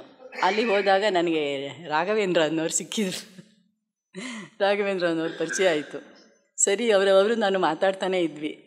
ಮತ್ತು ನಮ್ಮ ಗುರುಗಳನ್ನು ಮಾತಾಡಿಸಿದ್ದೆ ಅಲ್ಲಿ. ಆದರೆ ಅವರು ಬ್ಯುಸಿಯಲ್ಲಿ ನನ್ನನ್ನು ಗುರ್ತಾ ಹಿಡಿದ್ರೋ ಎಲ್ಲ ಗೊತ್ತಾಗಿಲ್ಲ ನನಗೆ. ಈಗ ಕೇಳಿಸ್ತಾ ಇದೆಯಾ? ಸರಿ, ರಾಘವೇಂದ್ರ ಅವ್ರ ಹತ್ರ ದಿನ ನಾನು ಧ್ಯಾನ ಹಂಚಿಕೆ ಮಾಡ್ತಾಯಿದ್ದೆ. ನಾನು ತುಂಬ ಯೂಟ್ಯೂಬಲ್ಲಿ ಪಿ ಎಮ್ ಸಿನಲ್ಲೇ ಜುಮ್ಕಿ ಬಂತು ಅಂದರೆ ನೋಡೋದು, ಜುಮ್ಕಿ ಅಂದರೆ ನೋಡೋದು, ಈ ಥರ ಮಾಡ್ಕೊಂಡು ತುಂಬ ಸ್ಪೀಚನ್ನು ಕೇಳಿದೆ. ಹಾರೋಹಳ್ಳಿಯಲ್ಲಿ ನಡೆದಿರೋ ಅಷ್ಟು ಸ್ಪೀಚನ್ನು ಕೇಳಿದೆ, ಸುಮಾರು ಸ್ಪೀಚ್ಗಳು ಎಲ್ಲ ಕೇಳಿ ಎಲ್ಲವನ್ನೂ ಕಲೆಕ್ಟ್ ಮಾಡಿಕೊಂಡೆ. ಇದರಲ್ಲಿ ಏನೋ ಇದೆ ಅಂತ ಹೇಳಿ. ಅಂದರೆ ಬರೀ ಕಾಯಿಲೆ ವಾಸಿ ಆಗೋದು ಒಂದೇ ಅಲ್ಲ, ಬೇರೇನೂ ಇದೆ ಅಂತ ಗೊತ್ತಾಯಿತು ನನಗೆ. ಅದಾದಮೇಲೆ ಸರಿ, ರಾಘವೇಂದ್ರ ಮಾತಾಡ್ತಾನಿದ್ದೆ. ಒಂದು ಸಲ ಬರ್ರಿ ಬರ್ರಿ ಧ್ಯಾನದ ಬಗ್ಗೆ ಮಾತಾಡೋಣ ಹೇಳ್ತಾ ಇದ್ದೆ. ಸರಿ, ಅವರು ಒಂದಿನ ನಾಳೆನೇ ಬರ್ತೀನಿ ರೀ ಅಂದರು. ನಾಳೆ ಬರ್ತಾಯಿದ್ದೀನಿ, ರಾಮನಗರ ಬಂದಿದ್ದೀನಿ, ಬರ್ತೀನಿ ಅಂದರು. ಸರಿ, ನಮ್ಮ ಮನೆಗೆ ಬಂದರು ಧ್ಯಾನಕ್ಕೆ ಯಾರನ್ನಾರು ಕರೀರಿ ಅಂದರು. ಸರಿ, ನಾನು ಫಸ್ಟು ಅಯ್ಯೋ ಯಾರೂ ಬರಲ್ಲ ಬಿಡ್ರಿ ಅಂತಂದೆ. ಆದರೂ ನೋಡೋಣ ಹೇಳಿಬಿಟ್ಟು ಇವ್ರು ಬರೋ ದಿನವೇ ಊರೊಳಗೆ ಹೋಗಿ ಒಂದು 10 ಮನೆ ಕರೆದು ಬಂದೆ. 8 ಜನ ಬಂದಿದ್ದರು. ಬಂದಾಗ ಇವರು ಒಂದು 7 ಜನ ಕರ್ಕೊಂಬಂದಿದ್ರು. ಕರ್ಕೊಂಬಂದಾಗ ಧ್ಯಾನ ಎಲ್ಲ ಆದಮೇಲೆ ನಿಮ್ಮ ಮನೇಲೇ ಧ್ಯಾನ ಮುಂದುವರಿಯಲಿ ಅಂದರು. ಸರಿ, ಒಪ್ಕೊಂಡೆ ನಾನು. ಅವ್ರ ಟೈಮಿಂಗ್ಸ್ ನೋಡ್ಕೊಂಡು ಬರಲಿ ಅಂತ ಹೇಳಿದೆ. ಅದಾದಮೇಲೆ ಯಾರೋ ಹೆಸರು ಯಾರು ಅಂತ ನನಗೆ ಗೊತ್ತಿಲ್ಲ, ಮಂಡಲ ಧ್ಯಾನ ಮಾಡಿ ಅಂತ ಹೆಸರಿಟ್ಟರು. ಹಾಗಾಗಿ ನಮ್ಮ ಮನೇಲಿ ಮಂಡಲ ಧ್ಯಾನ ನಡೀತು. ರಾಘವೇಂದ್ರವ್ರಿಗೊಂದು ತೆಪ್ಪಾಳೆ, ನಮ್ಮ ಮನೇಲಿ ಮಂಡಲ ಧ್ಯಾನ ನಡೆಸಿದ್ರು. ಆವಾಗ ನಮ್ಮ ಮನೆಗೆ ರಾಮನಗರದಿಂದ ಗುರುಗಳು ದಿನ ಬರ್ತಾಯಿದ್ರು. ಎಲ್ಲರನ್ನೂ ಕರ್ಕೊಂಡು ಬಂದು ಅನುಭವಗಳನ್ನು ಹೇಳಿಸ್ತಾಯಿದ್ರು. ಭಾಳ ಖುಷಿ ಆಗ್ತಾಯಿತ್ತು. ಎಲ್ಲ ಆಯಿತು. ಆಮೇಲೆ 48 ದಿವಸನೂ ಚೆನ್ನಾಗಾಯಿತು. ಊರಿನ ಜನಗಳೆಲ್ಲ ಧ್ಯಾನಕ್ಕೆ ಬರೋರೆಲ್ಲ ಓಡೋಡಿ ಬಂದು ಧ್ಯಾನ ಮಾಡ್ತಿದ್ರು ನಮ್ಮ ಮನೇಲಿ. ಎಲ್ಲ ಇದಾಯಿತು. ಇನ್ನೇನಿದೆ ಸರ್? ಸರಿ ಹೇಳ್ತಾ ಇದ್ದೀನೋ ಎಲ್ಲ ಗೊತ್ತಿಲ್ಲ. ಅದೆಲ್ಲ ಆಯಿತು. 48 ದಿವಸನೂ ಮುಗೀತು. ಊರಿನ ಜನರೇ ಅವರೇ ಎಲ್ಲ ಸೇರ್ಕೊಂಡು ದುಡ್ಡು ಹಾಕ್ಕೊಂಡು ಊಟ ಮಾಡಿದರು. ಇನ್ನು ನನ್ನ ಊಟ ಬಾಕಿ ಇದೆ, ನಾನು ಹಾಕೋದು. ಆವಾಗ ನನ್ನ ಮನಸ್ಸಿಗೆ ಬಂತು, ಪಿರಮಿಡ್ಗಳದ್ದು ನೋಡಿದೆ ನಾನು. ಪಿ ಎಮ್ ಸಿಯಲ್ಲೇ ಪಿರಮಿಡ್ ಅಂದರೆ ಏನು, ಪಿರಮಿಡ್ ಉಪಯೋಗ, ಅದನ್ನೆಲ್ಲ CS ಕೃಷ್ಣಮೂರ್ತಿಯವರು ಹೇಳಿದ್ದನ್ನೆಲ್ಲ ಅದೊಂದು ಫುಲ್ ಕೇಳಿದೆ. ಈಗ ಯಾರಿಗಾರು ಕಳಿಸೋದಾದರೆ ನಾನು ಪಿರಮಿಡ್ ಅಂದ್ರೆ ಏನು ಅದನ್ನು ಕಳಿಸ್ತೀನಿ, ಇದರಲ್ಲಿ ಮೊಬೈಲಲ್ಲಿ ಕಳಿಸ್ಕೊಡೋದಾದರೆ. ಜೊತೆಗೆ ಮನೋರಮ ಸ್ಪೀಚ್ ಒಂದು ಕಳಿಸಿ ಧ್ಯಾನವನ್ನು ಅವ್ರಿಗೆ ಈ ಥರ ಮಾಡಿ ಅಂತ ಹೇಳ್ತೀನಿ. ಆ ಥರ ಇದು ಮಾಡ್ತಾಯಿದ್ದೀನಿ. ಕೆಲವರೆಲ್ಲ ಮೊಬೈಲೇ ಕೇಳ್ತಾರೆ, ನನ್ನ ಫ್ರೆಂಡ್ಸು ಅವರು ಇವರೆಲ್ಲ ಕಳಿಸ್ಕೊಡು ಹೇಳಿ ಆ ಥರ ಕಳಿಸ್ಕೊಡ್ತಾ ಇದ್ದೀನಿ. ಅದಾದಮೇಲೆ 48 ದಿವಸ ಕಳೆದ ಮೇಲೆ ನಾನು ಸುಮ್ಮನೆ BP ಶುಗರ್ ನೋಡ್ಸೋಣ ಅಂತ ಹೋದಾಗ ನೋಡೋಣ ಕಿಡ್ನಿ ಒಂಚೂರು ನೋಡಿಬಿಡಿ ಹಿಂದೆ, ಕ್ರಿಯಾಟಿನ್ ನೋಡಿಬಿಡಿ ಹಿಂದೆ, ಇನ್ನೊಂದು ತಿಂಗಳು ಬಿಟ್ಟು ಮಾಡಿಸೋಣ ಅಂತ ಇತ್ತು ನನಗೆ. ಆಮೇಲೆ ನೋಡೋಣ ಅಂತ ಇದು ಮಾಡ್ತಿದ್ರೆ ನಂದು ಅದ್ಭುತವಾಗಿ ಕಡಿಮೆ ಆಗಿತ್ತು, ಕ್ರಿಯಾಟಿನ್ ನಾರ್ಮಲ್ ಬಂದಿತ್ತು. ಯಾರಿಗಾದರೂ ಕಿಡ್ನಿ ಪ್ರಾಬ್ಲಮ್ಮು ವಾಸಿಯಾಗಿದ್ದು ಸಾಮಾನ್ಯ ಕಡಿಮೆ ಅಂತೂ ನನಗೆ ಈ ಧ್ಯಾನದಿಂದ ಕಡಿಮೆ ಆಯಿತು. ಎಲ್ಲ ಇವತ್ತು ನಾನು ತುಂಬ ಚೆನ್ನಾಗಿದ್ದೀನಿ. ಆಮೇಲೆ ಎಲ್ಲರೂ ಧ್ಯಾನ ಮಾಡಿ ಅಂತ ನಾನು ಕೇಳ್ಕೊಳ್ಳೋದು. ಆಮೇಲೆ ಇನ್ನೂ ಒಂದು ಯೋಚನೆ ಬಂತು ನನಗೆ, ನಮ್ಮನೇಲೆ ಒಂದು ಪಿರಮಿಡ್ ಮಾಡೋಣ, ಎಲ್ಲರೂ ಬರಲಿ, ಊರಿನ ಜನ ಎಲ್ಲ ಬಂದು ಧ್ಯಾನ ಮಾಡಲಿ, ಎಲ್ಲರೂ ನನಗೆ ಸಿಕ್ಕಿದ ಆನಂದ ಅವರಿಗೂ ಎಲ್ಲ ಸಿಗಲಿ ಅಂತ ಹೇಳ್ಕೊಂಡು ಯೋಚನೆ ಬಂತು. ಈಗ ಪಿರಮಿಡ್ ನಿರ್ಮಾಣ ಆಗೋದ್ರೊಳಗೇ ಗುರುಗಳು ನನಗೆ ಧ್ಯಾನ ಮಂದಿರ ಅಂತ ಒಂದು ಬೋರ್ಡ್ ಹಾಕಿದ್ದಾರೆ ತಂದುಬಿಟ್ಟು, ಬೋರ್ಡು ಬಂದುಬಿಟ್ಟಿದೆ, ಧ್ಯಾನ ಪಿರಮಿಡ್ ಆಗಿಲ್ಲ. ಆಮೇಲೆ ಸ್ವಲ್ಪ ಪಾಂಪ್ಲೆಟ್ಟು ಮಾಡಿಸಿ ತಂದು ಕೊಟ್ಟಿದ್ದಾರೆ, ಅದನ್ನೆಲ್ಲ ಇನ್ನು ಹೇಗೆ ಹಂಚಬೇಕು ಅಂತ ನೋಡಬೇಕು ನಾನು. ಇಷ್ಟು ಆಗಿದೆ. ಆಮೇಲೆ ಇದೂ ಅಷ್ಟೇ, ಈ ಒಂದು ಸಮಾರಂಭನೂ ಅಷ್ಟೇ ನನ್ನ ಮೈಂಡಲ್ಲಿ ಒಂದು ಸಲ ಬಂದಿತ್ತು, ನಮ್ಮೂರಲ್ಲಿ ಈ ಚಿತ್ರದಲ್ಲಿ ಒಂದು ಸಲ ಮಾಡೋಣ ಅಂತ ನಾನು ದೇವರಾಜ್ ಅವರನ್ನು ಕೇಳಿದೆ. ಚಿತ್ರ ಬೇಕಾದ್ರೆ ಬಿಡಿಸ್ಕೊಡ್ತೀನಿ, ಜನರಿಗೆ ಕರ್ಸೋದು ನಿಮ್ಮದು ಅಂದರು ಅವರು. ಆವಾಗ ಅಲ್ಲಿಗೆ ಅದನ್ನು ಹಾಗೆ ಇಟ್ಕೊಂಡೆ ಮನಸ್ಸಲ್ಲಿ, ನೋಡೋಣ ಯಾವಾಗ ಆಗುತ್ತೋ ಆವಾಗ ಆಗಲಿ ಅಂತ. ಆದರೆ ಈಗ ಒದಗಿ ಬಂತು, ಇದು ನಮ್ಮ ದೇವರ ಹಸಳಿ ಸೌಭಾಗ್ಯ ಅಂತ ಅನ್ನಬೇಕು. ಮತ್ತು ಈ ದೇವರ ಹಸಳಿಯಲ್ಲಿ ನಾನು ನೆಲೆಸಿರುವುದೇ ಒಂದು ಸೌಭಾಗ್ಯ. ನಾನು ಮೊದಲು ಬೆಂಗಳೂರಲ್ಲಿ ಸಾಕಾರ ನಗರದಲ್ಲಿದ್ದೆ. ಅಲ್ಲಿಂದ ಬರುವಾಗ ಸ್ವಲ್ಪ ಬೇಜಾರಾಯಿತು, ಅಯ್ಯೋ ಹಳ್ಳಿಗೆ ಬರಬೇಕಂತ. ನಮ್ಮ ಹಸ್ಬೆಂಡಿಗೆ ಹಳ್ಳಿ ಅಂದರೆ ಇಷ್ಟ, ಈ ತೋಟದ ಮನೆ ಹಳ್ಳಿ ಅಂದ್ರೆಲ್ಲ ಇಷ್ಟ. ಸರಿ ಬಂದೆಲ್ಲ ಅಡ್ಜಸ್ಟ್ ಆದೆ. ಈಗ ಇಲ್ಲಿಂದ ಅಲ್ಲಿ ಹೋಗೋಕ್ಕೆ ಬೇಜಾರು ನನಗೆ, ಎಲ್ಲ ಕಟ್ಟಡಗಳು ಸಿಟಿಗಳು ಅದು ಇದು ಬೇಜಾರು ಆಯಿತಾ. ಇಲ್ಲಿ ಈ ಊರೆಲ್ಲ ನನ್ನನ್ನು ತುಂಬ ಚೆನ್ನಾಗಿ ನೋಡ್ಕೋತಾರೆ ಈ ಊರಲ್ಲೆಲ್ಲ.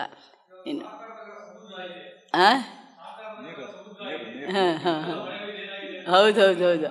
ಆಮೇಲೆ ದೇವರಾಜು ಅವ್ರ ಕುಟುಂಬರು ನನ್ನ ತುಂಬ ಚೆನ್ನಾಗಿ ನೋಡ್ಕೊಳುತ್ತೆ ಆಯಿತಾ. ನಾನು ನಮ್ಮ ಹಸ್ಬೆಂಡ್ ಸತ್ತಾಗ ಕೇಳಿದೆ, ನೀವುಗಳು ನನ್ನನ್ನು ನೋಡ್ಕೊಳ್ಳೋದಾರೆ ನಾನು ಇಲ್ಲಿ ಇರ್ತೀನಿ, ಇಲ್ಲಾಂದರೆ ಬೆಂಗಳೂರು ಹೋಗ್ತೀನಿ ಅಂತ. ಇಲ್ಲ, ನಾನು ನೋಡ್ಕೋತೀನಿ, ನೀವು ಕಾಶಿಗೆಲ್ಲ ಕರ್ಕೊಂಡು ಹೋಗಿದ್ದೀರಾ, ನಿಮ್ಮ ಹಸ್ಬೆಂಡ್ ಕಾಶಿಗೆ ಕರ್ಕೊಂಡು ಹೋಗಿದ್ರು, ಅದರಿಂದ ನಿಮ್ಮ ಸೇವೆಯನ್ನು ನಾನು ಮಾಡ್ತೀನಿ ಅಂತ ನನ್ನನ್ನು ಇರಿಸ್ಕೊಂಡ್ರು. ಅದೇ ಪ್ರಕಾರ ಮಾಡ್ತಾಯಿದ್ದಾರೆ. ಮತ್ತು ಈ ಒಂದು ಇದಕ್ಕೆ ಇವತ್ತಿನ ಕಾರ್ಯಕ್ರಮಕ್ಕೆ ಅವರು ತುಂಬ ತನುಮನ ಧನವನ್ನು ಅರ್ಪಿಸಿದ್ದಾರೆ. ಮತ್ತು ನಮ್ಮ ಧ್ಯಾನ ಬಂಧುಗಳು ಕೂಡ ಇಲ್ಲಿ ಕಸ ಗುಡಿಸೋದು, ಒರೆಸಿ, ರಂಗೋಲಿ ಹಾಕಿ ಅದೆಲ್ಲ ಮಾಡಿದ್ದಾರೆ ನಿನ್ನೆ ಎಲ್ಲ. ಅವರಿಗೂ ಎಲ್ಲ ನನ್ನ ಅನಂತ ನಮಸ್ಕಾರಗಳು. ಆಮೇಲೆ ನಾನಿನ್ನು ಸಾಧನೆ ಮಾಡೋಣ ಅನ್ನಿಸ್ತು ಇದರಲ್ಲಿ. ರೋಗ ಅಂತೂ ವಾಸಿ ಮಾಡ್ಕೊಂಡಾಯಿತು, ಇನ್ನು ಸಾಧನೆ ಮಾಡೋಣ ಹೇಳಿ ರಾತ್ರಿ ಈಗ 8ನೇ ತಾರೀಕಿಂದ 10ರಿಂದ 11 ಕೂತೆ ಒಂದಿನ, ಸ್ವಲ್ಪ ಹೆಚ್ಚಿಸ್ಕೋತದೆ. ಆಮೇಲೆ 11ರಿಂದ 12 ಕೂತೆ, 12ರಿಂದ 1 ಕೂತೆ, 1ರಿಂದ ನನ್ನ ಅತ್ತೆ ಮಗಳು ಬಂದಿದ್ದು, ಇಬ್ಬರು ನಾನು ಸೇರಿ ಮಾತಾಡ್ಕೊಂಡು ಕೂತ್ಕೊಂಡ್ವಿ. 1ರಿಂದ 2, 2ರಿಂದ 3, ಈಗ 5 ಗಂಟೆ ತನಕ ತಲುಪಿದ್ದೀನಿ. ಇನ್ನು 5:30, 6, ಅರ್ಧ ಗಂಟೆ ಹೆಚ್ಚಿಕೊಂಡು ಒಂದು 41 ದಿವಸ ಮಾಡೋಣ ಅಂತ ಅಂದ್ಕೊಂಡಿದ್ದೀನಿ. ಪುಟ್ಟ ಹೆಜ್ಜೆ ಇಡ್ತಾ ಇದ್ದೀನಿ ಅದರಲ್ಲಿ. ಈ ಹೆಜ್ಜೆ ಸಕ್ಸಸ್ ಆಗ್ತದೆ ಅಂತ ನಾನು ಅಂದ್ಕೊಂಡಿದ್ದೀನಿ ಆಯಿತಾ. ಒಂದು ತುಂಬ ಚೆನ್ನಾಗಾಗುತ್ತೆ. ರಾತ್ರಿ ಒಬ್ಬಳೇ ಇಬ್ಬರಿದ್ದಾಗ ಚೆನ್ನಾಗಿತ್ತು, ಆದರೆ ಒಬ್ಬಳೇನೋ ಧೈರ್ಯದೇನೋ ಖುಷಿಯಾಗಿ ಕೂತ್ಕೊಂಡಿದ್ದೀನಿ, ಮಾಡ್ತಾಯಿದ್ದೀನಿ. ತಾವು ಎಲ್ಲ ಹೀಗೆ ಸಾಧನೆ ಮಾಡಿ ಈ ಧ್ಯಾನದಲ್ಲಿ ತುಂಬ ಒಂಥರ ಆನಂದ, ಪರಮಾನಂದ, ಬ್ರಹ್ಮಾನಂದ ಎಲ್ಲವೂ ಸಿಗ್ತದೆ. ಅದು ನನಗಂತೂ ಅನುಭವ ಆಗಿದೆ ಆಯಿತಾ. ನಾನು ಅದಕ್ಕೆ ಸಾಧನೆ ಮಾಡಬೇಕು ಅಂತ ಈಗ ನನ್ನ ಕಾಯಿಲೆಯನ್ನು ಗುಣಪಡಿಸ್ಕೊಂಡು ಸಾಧನೆ ಮಾಡಬೇಕು ಅಂತ ಹೇಳಿದೆ.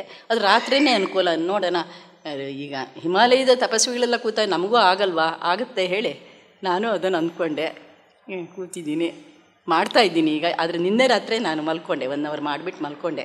ಯಾಕೆಂದರೆ ಇವತ್ತು ಫಂಕ್ಷನ್ ಇತ್ತಲ್ಲ, ಆಗ ಮಲ್ಕೊಂಡೆ.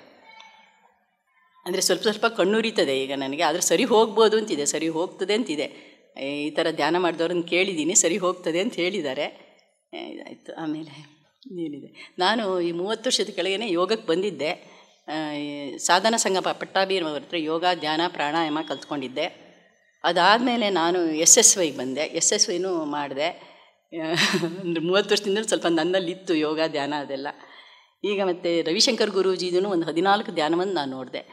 ಆದರೆ ಈ ಧ್ಯಾನ ನನಗೆ ತುಂಬ ಇಷ್ಟ. ಅವೆಲ್ಲ ಸ್ವಲ್ಪ ಕ್ರಿಯಾ ಧ್ಯಾನಗಳು, ಇದು ನನಗೆ ತುಂಬ ಇಷ್ಟ ಆಯಿತು. ಮತ್ತು ಈ ಧ್ಯಾನವನ್ನು ಎಲ್ಲರೂ ಮಾಡಿ, ಈಗ ಪಿರಮಿಡ್ ಆಗುತ್ತೆ, ನಮ್ಮನೆಗೆ ಎಲ್ಲರೂ ಬನ್ನಿ, ಧ್ಯಾನವನ್ನು ಮಾಡಿ ಆರೋಗ್ಯವಾಗಿರಿ, ನನಗೆ ಸಿಕ್ಕಿದ್ದು ನಿಮಗೂ ಎಲ್ಲ ಸಿಗಲಿ ಅಂತ ನಾನು ಕೇಳ್ಕೊತಾ ಇದ್ದೀನಿ. ದಯವಿಟ್ಟು ಎಲ್ಲರೂ ಬನ್ನಿ ನಮ್ಮನೆಗೆ. ನನಗೆ ಸುಸ್ತಾಯ್ತಿತ್ತು, ಕೈಕಾಲು ಸೋತ್ಕೋತಿದ್ದೋ ಮತ್ತು ಮೈಕೈ ನೋವೆಲ್ಲ ಇತ್ತು. ಇದಕ್ಕೆ ಯಾಕಪ್ಪ ಕರೆದ್ರು ನಾನು ನಡೀಕ್ಕೆ ಆಗಲ್ವಲ್ಲ ಅಂದ್ಕೊಂಡಿದ್ದೆ. ಆಮೇಲೆ ಹೋಯ್ತಾ ಹೋಯ್ತಾ ನನಗೆ ಸರಿಯಾಯಿತು. ಈಗ ನೋವು, ಬಾಧೆ, ಸುಸ್ತು, ಕೈಕಾಲು ಸೋತ್ಕೊಳ್ಳೋದು ಎಲ್ಲ ವಾಸಿಯಾಗಿದೆ. ಈಗ ಕ್ಲೀನಾಗಿ ನಡ್ಕೊಂಡು ಹೋಯ್ತೀನಿ, ನಡ್ಕೊಬತ್ತೀನಿ ಸರ್. ಎಲ್ಲರಿಗೂ ನಮಸ್ಕಾರ. ನಮ್ಮ ಗುರುಗಳಾದ ಪತ್ರಿಜಿಯವರು, ಹಾಗೆ ನಮಗೆ ಈಗ ಇಲ್ಲಿ ನಾನೇನು ನಿಂತ್ಕೊಂಡು ಮಾತಾಡೋದಕ್ಕೆ ಅವಕಾಶ ಮಾಡಿಕೊಟ್ಟಿರೋಂಥ ನನ್ನ ಗುರುಗಳಾದ ಕೃಷ್ಣಪ್ಪನವರು, ಮತ್ತು ನಾನು 2018ರಿಂದ ಈ ಧ್ಯಾನ ಮಂದಿರಕ್ಕೆ ಬರ್ತಾಯಿದ್ದೀನಿ. ನನ್ನ ಪರಿಸ್ಥಿತಿ ಯಾವ ರೀತಿ ಇತ್ತು ಅಂತ ಅಂದರೆ, ನಾನು 3 ಸಾರಿ ಸೂಸೈಡ್ ಮಾಡ್ಕೋಬೇಕು ಅಂತ ಹೋಗಿದ್ದೆ. ಏನಕ್ಕೆ ಅಂದರೆ ನನ್ನ ಜೀವನದಲ್ಲಿ ಆ ಥರ ತೊಂದರೆ ಆಗಿತ್ತು. ಜೀವನದಲ್ಲಿ ಏನು ತೊಂದರೆ ಅಂದರೆ, ನಾನು ಏನು ಇದ್ದಕ್ಕಿದ್ದಂಗೆ ಬಲಗೈ ನೋವು ಬರ್ತಾಯಿತ್ತು. ಅದು ಏನಕ್ಕೆ ಅಂತ ಕಂಡುಹಿಡಿಯೋಕ್ಕೆ ಆಗಲಿಲ್ಲ. ಸುಮಾರು ಆಸ್ಪತ್ರೆಗಳೆಲ್ಲ ನೋಡಿ, ಪ್ರತಿಯೊಂದು ಎಲ್ಲ ಕಡೆ ಓಡಾಡಿ, ಇಡೀ ರಾಜ್ಯದಲ್ಲಿ ಎಲ್ಲ ಕಡೆ ಓಡಾಡಿ ಲಕ್ಷಾಂತರ ರೂಪಾಯಿ ಖರ್ಚು ಮಾಡಿದ್ದೀನಿ. ಆದರೆ ನನಗೆ ಎಲ್ಲೂ ಸಕ್ಸಸ್ ಆಗಿಲ್ಲ. ಒಂದು ದಿವಸ ಹೀಗೆ ಇರಬೇಕಾದ್ರೆ 2018 ನವಂಬರಲ್ಲಿ ನನಗೆ ಗಿರ್ಜಕ್ಕ ಮತ್ತು ಜಯರಾಮಣ್ಣ ಅಂತ ಒಂದು ಸಾರಿ ಸಿಕ್ಬಿಟ್ಟು, ನೀವೇನಕ್ಕೆ ಈ ಥರ ಆಗಿದ್ದೀರಾ ಅಂತ ಅಂದರು. ನಾನು ತುಂಬ ವೀಕ್ ಆಗಿಬಿಟ್ಟು ಸಣ್ಣಗಾಗ್ಬಿಟ್ಟಿದೆ. ಹಾಗಾಗಿ ನನಗೆ ಎಷ್ಟೋ ಜನ ನೆಂಟರುಗಳು ಇನ್ನೊಂದು ವಾರ ಇರೋರು ತೀರ್ಕೊಂಡ್ಬಿಡ್ತಾರೆ ಅಂತ ನೋಡ್ಕೊಂಡು ಹೋಗಿದ್ದಾರೆ. ಈ ಅಂಥ ಪರಿಸ್ಥಿತಿಲಿ ಇವ್ರು ಸಿಕ್ಕಿ ನನಗೆ ಕೃಷ್ಣಪ್ಪರ ಪರಿಚಯ ಮಾಡಿಕೊಬಿಟ್ಟು ಧ್ಯಾನ ಮಾಡೋದಕ್ಕೆ ಅವಕಾಶ ಮಾಡಿಕೊಟ್ರು. ಸುಮಾರು 48 ದಿನಗಳ ಕಾಲ ನಾನು ಧ್ಯಾನ ಮಂದಿರದಲ್ಲಿ ಧ್ಯಾನ ಮಾಡಿದೆ. ಅಲ್ಲಿ ಧ್ಯಾನ ಮಾಡ್ತಾ ಮಾಡ್ತಾ ನಾನು ಸುಮಾರು ಒಂದು 10,000 ಮಾತ್ರೆಗಳು ನುಂಗಿದ್ದೀನಿ ಆ ನೋವಿಗೋಸ್ಕರ. ಆದರೂ ನೋವು ಹೋಗಲಿಲ್ಲ. ಆ ಧ್ಯಾನ ಮಾಡ್ತಾ ಮಾಡ್ತಾ ಮಾಡ್ತಾ ದಿನ ದಿನ ದಿನ ನನ್ನ ನೋವು ಎಲ್ಲೋಯ್ತು ಅಂತ ಗೊತ್ತಿಲ್ಲ. ಇವತ್ತುವರೆಗೂ ನಾನು ಒಂದು ಮಾತ್ರೆ ನುಂಗ್ತಾ ಇಲ್ಲ. 2018ರಲ್ಲಿ ನಾನು ಬಿಟ್ಟಿದ್ದು, ಇವತ್ತುವರೆಗೂ ನಾನು ಮಾತ್ರೆ ನುಂಗ್ತಾ ಇಲ್ಲ. ತುಂಬ ಸಂತೋಷವಾಗಿ ಆನಂದವಾಗಿದ್ದೀನಿ. ನನಗೆ ಧ್ಯಾನದಿಂದ ಏನು ಬೇಕೋ ಎಲ್ಲ ಸಿಕ್ಕಿದೆ. ಉದಾಹರಣೆಗೆ, ನೀವು ಯಾರನ್ನ ಕಳ್ಳನ ಜೊತೆ ಸೇರಿಕೊಂಡ್ರೆ ನೀವು ಕಳ್ತನ ಕಲ್ತ್ಕೋತೀರಾ, ಮತ್ತು ಬೇರೆ ಸುಳ್ಳೇಳೋನ ಜೊತೆ ಸೇರಿಕೊಂಡ್ರೆ ಸುಳ್ಳೇಳೋದು ಕಲ್ತ್ಕೋತೀರಾ. ಅದೇ ನಮ್ಮ ಧ್ಯಾನ ಮಾಡೋರ ಜೊತೆ ಸೇರಿಕೊಂಡ್ರೆ ನೀವು ಧ್ಯಾನಿಗಳಾಗ್ತೀರಾ. ಧ್ಯಾನದಿಂದ ನಿಮಗೆ ಎಲ್ಲ ನನಗೆ ಸಿಕ್ಕಿದೆ ಎಲ್ಲ. ನಾನಿವತ್ತೇನು ನಿಮ್ಮ ಹತ್ರ ಇಲ್ಲಿ ಮಾತಾಡ್ತಾ ಇದ್ದೀನಿ ಅಂದರೆ, ಇದಕ್ಕೆಲ್ಲ ಕಾರಣ ಧ್ಯಾನ. ಧ್ಯಾನದಿಂದ ಪ್ರತಿಯೊಂದು ಸಿಗುತ್ತೆ. ಇವ್ರು ಹೇಳಿದ್ರು, ನಾನು ಟ್ರೈನಲ್ಲಿ ಹೋಗ್ಬೇಕಾದ್ರೆ ನನಗೆ ಸೀಟ್ ಸಿಗದೆ ಈ ಥರ ಪ್ರಾಬ್ಲಮ್ ಆಗಿದೆ ಅಂತ. ನನಗೆ ಒಂದಿನ ಇದೇ ಥರ ಸಂಕಲ್ಪ ಮಾಡ್ಕೊಂಡು ಹೋದೆ. ಏನಪ್ಪ, ನಾನು ಬೆಂಗಳೂರಲ್ಲಿ ಕೆಲಸ ಮಾಡೋದು, ರಾಮನಗರದಿಂದ ಓಡಾಡ್ಬೇಕು ಡೈಲಿ. ಏನು ಸೋಮವಾರ ಬಂದರೆ ಸಿಕ್ಕಾಪಟ್ಟೆ ಬಸ್ಸು ರಶ್ಶು, ಹತ್ತಕ್ಕೂ ಆಗಲ್ಲ. ನಾನು ಏನಪ್ಪ ಮಾಡೋದು ಅಂದ್ಕೊಂಡು ಧ್ಯಾನ ಮಾಡ್ಕೊಂಡು ಹಂಗೆ ಹತ್ತಿದೆ. ಹೋದ ತಕ್ಷಣ 10 ನಿಮಿಷ ಆದಮೇಲೆ ಯಾರೋ ಹುಡುಗ, ಸರ್ ಕೂತ್ಕೊಳ್ಳಿ, ನಾನು ನೆಕ್ಸ್ಟ್ ಬಸ್ ಬರ್ತೀನಿ ಅಂತ ಜಾಗ ಕೊಟ್ಟೋದ. ಆ ಥರ ಧ್ಯಾನದಲ್ಲೆಲ್ಲ ಪ್ರತಿಯೊಂದು ಅನುಕೂಲ ಆಗುತ್ತೆ. ಪ್ರತಿಯೊಂದು ಮನೆಯಲ್ಲೂ ಧ್ಯಾನ ಮಾಡಿ.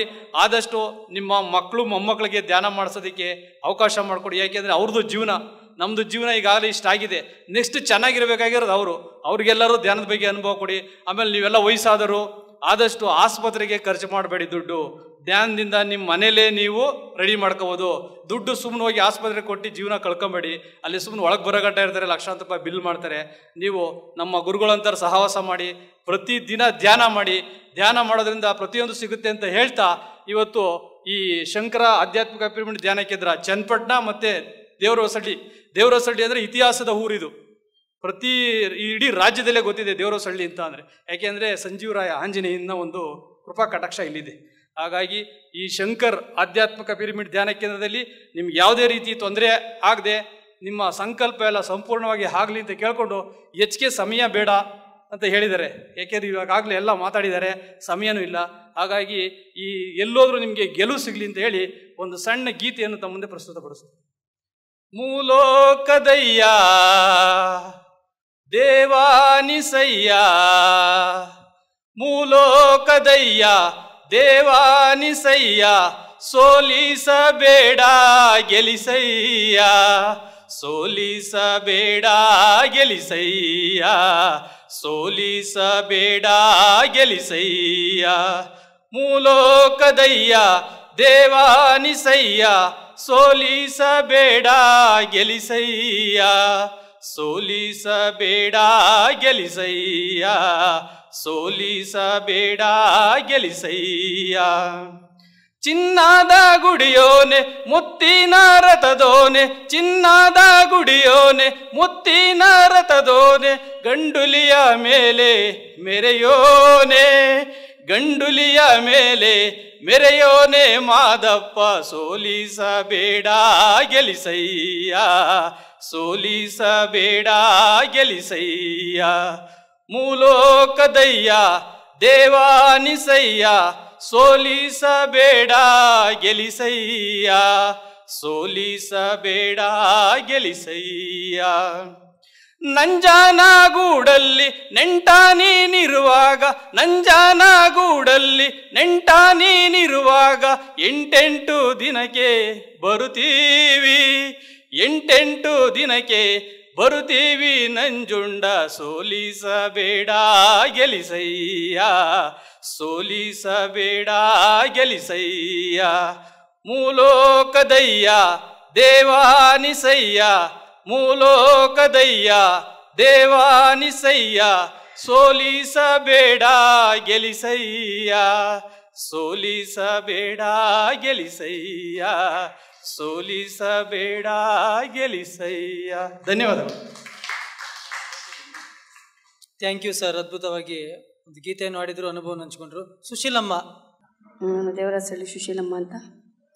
ನನಗೆ ಹಾರ್ಟ್ ಪ್ರಾಬ್ಲಮ್ ಇತ್ತು 2002ನೇ ಇಸ್ವಿಯಿಂದ. ಸರಿ ಮಾತ್ರೆಗಳು ತಗೋತಾನೆ ಇದ್ದೆ. ಸರಿ ಅಲ್ಲಿ ಬೆಂಗಳೂರಲ್ಲಿ ನಮ್ಮ ಮಗಳು ಇದು ಧ್ಯಾನ ಮಾಡ್ತಾಯಿದ್ರು, ಅಲ್ಲಿ ಕರ್ಕೊಂಡೋಗಿದ್ರು ಒಂದು ಸಾರಿ. ನನಗೆ ಉಸಿರೇ ಕಡಿತಿರ್ಲಿಲ್ಲ. ಅಲ್ಲಿ ಹೋಗಿ ಬಂದಮೇಲೆ ಸ್ವಲ್ಪ ಪರವಾಗಿರಲಿಲ್ಲ. ಅಲ್ಲೇ 15 ದಿವಸ ಅಲ್ಲೇ ಇದ್ದೆ ನಾನು. 2002ನೇ ಇಸ್ವಿಲಿ ಹಾರ್ಟ್ ಅಟ್ಯಾಕ್ ಆಗಿತ್ತು ನನಗೆ. ನಮ್ಮ ಮಗಳು ಕರ್ಕೊಂಡೋಗಿದ್ದಲ್ಲಿ ಅಲ್ಲಿ ಮಾಡ್ತಾಯಿದ್ರು, ಕರ್ಕೊಂಡೋಗಿದ್ದು.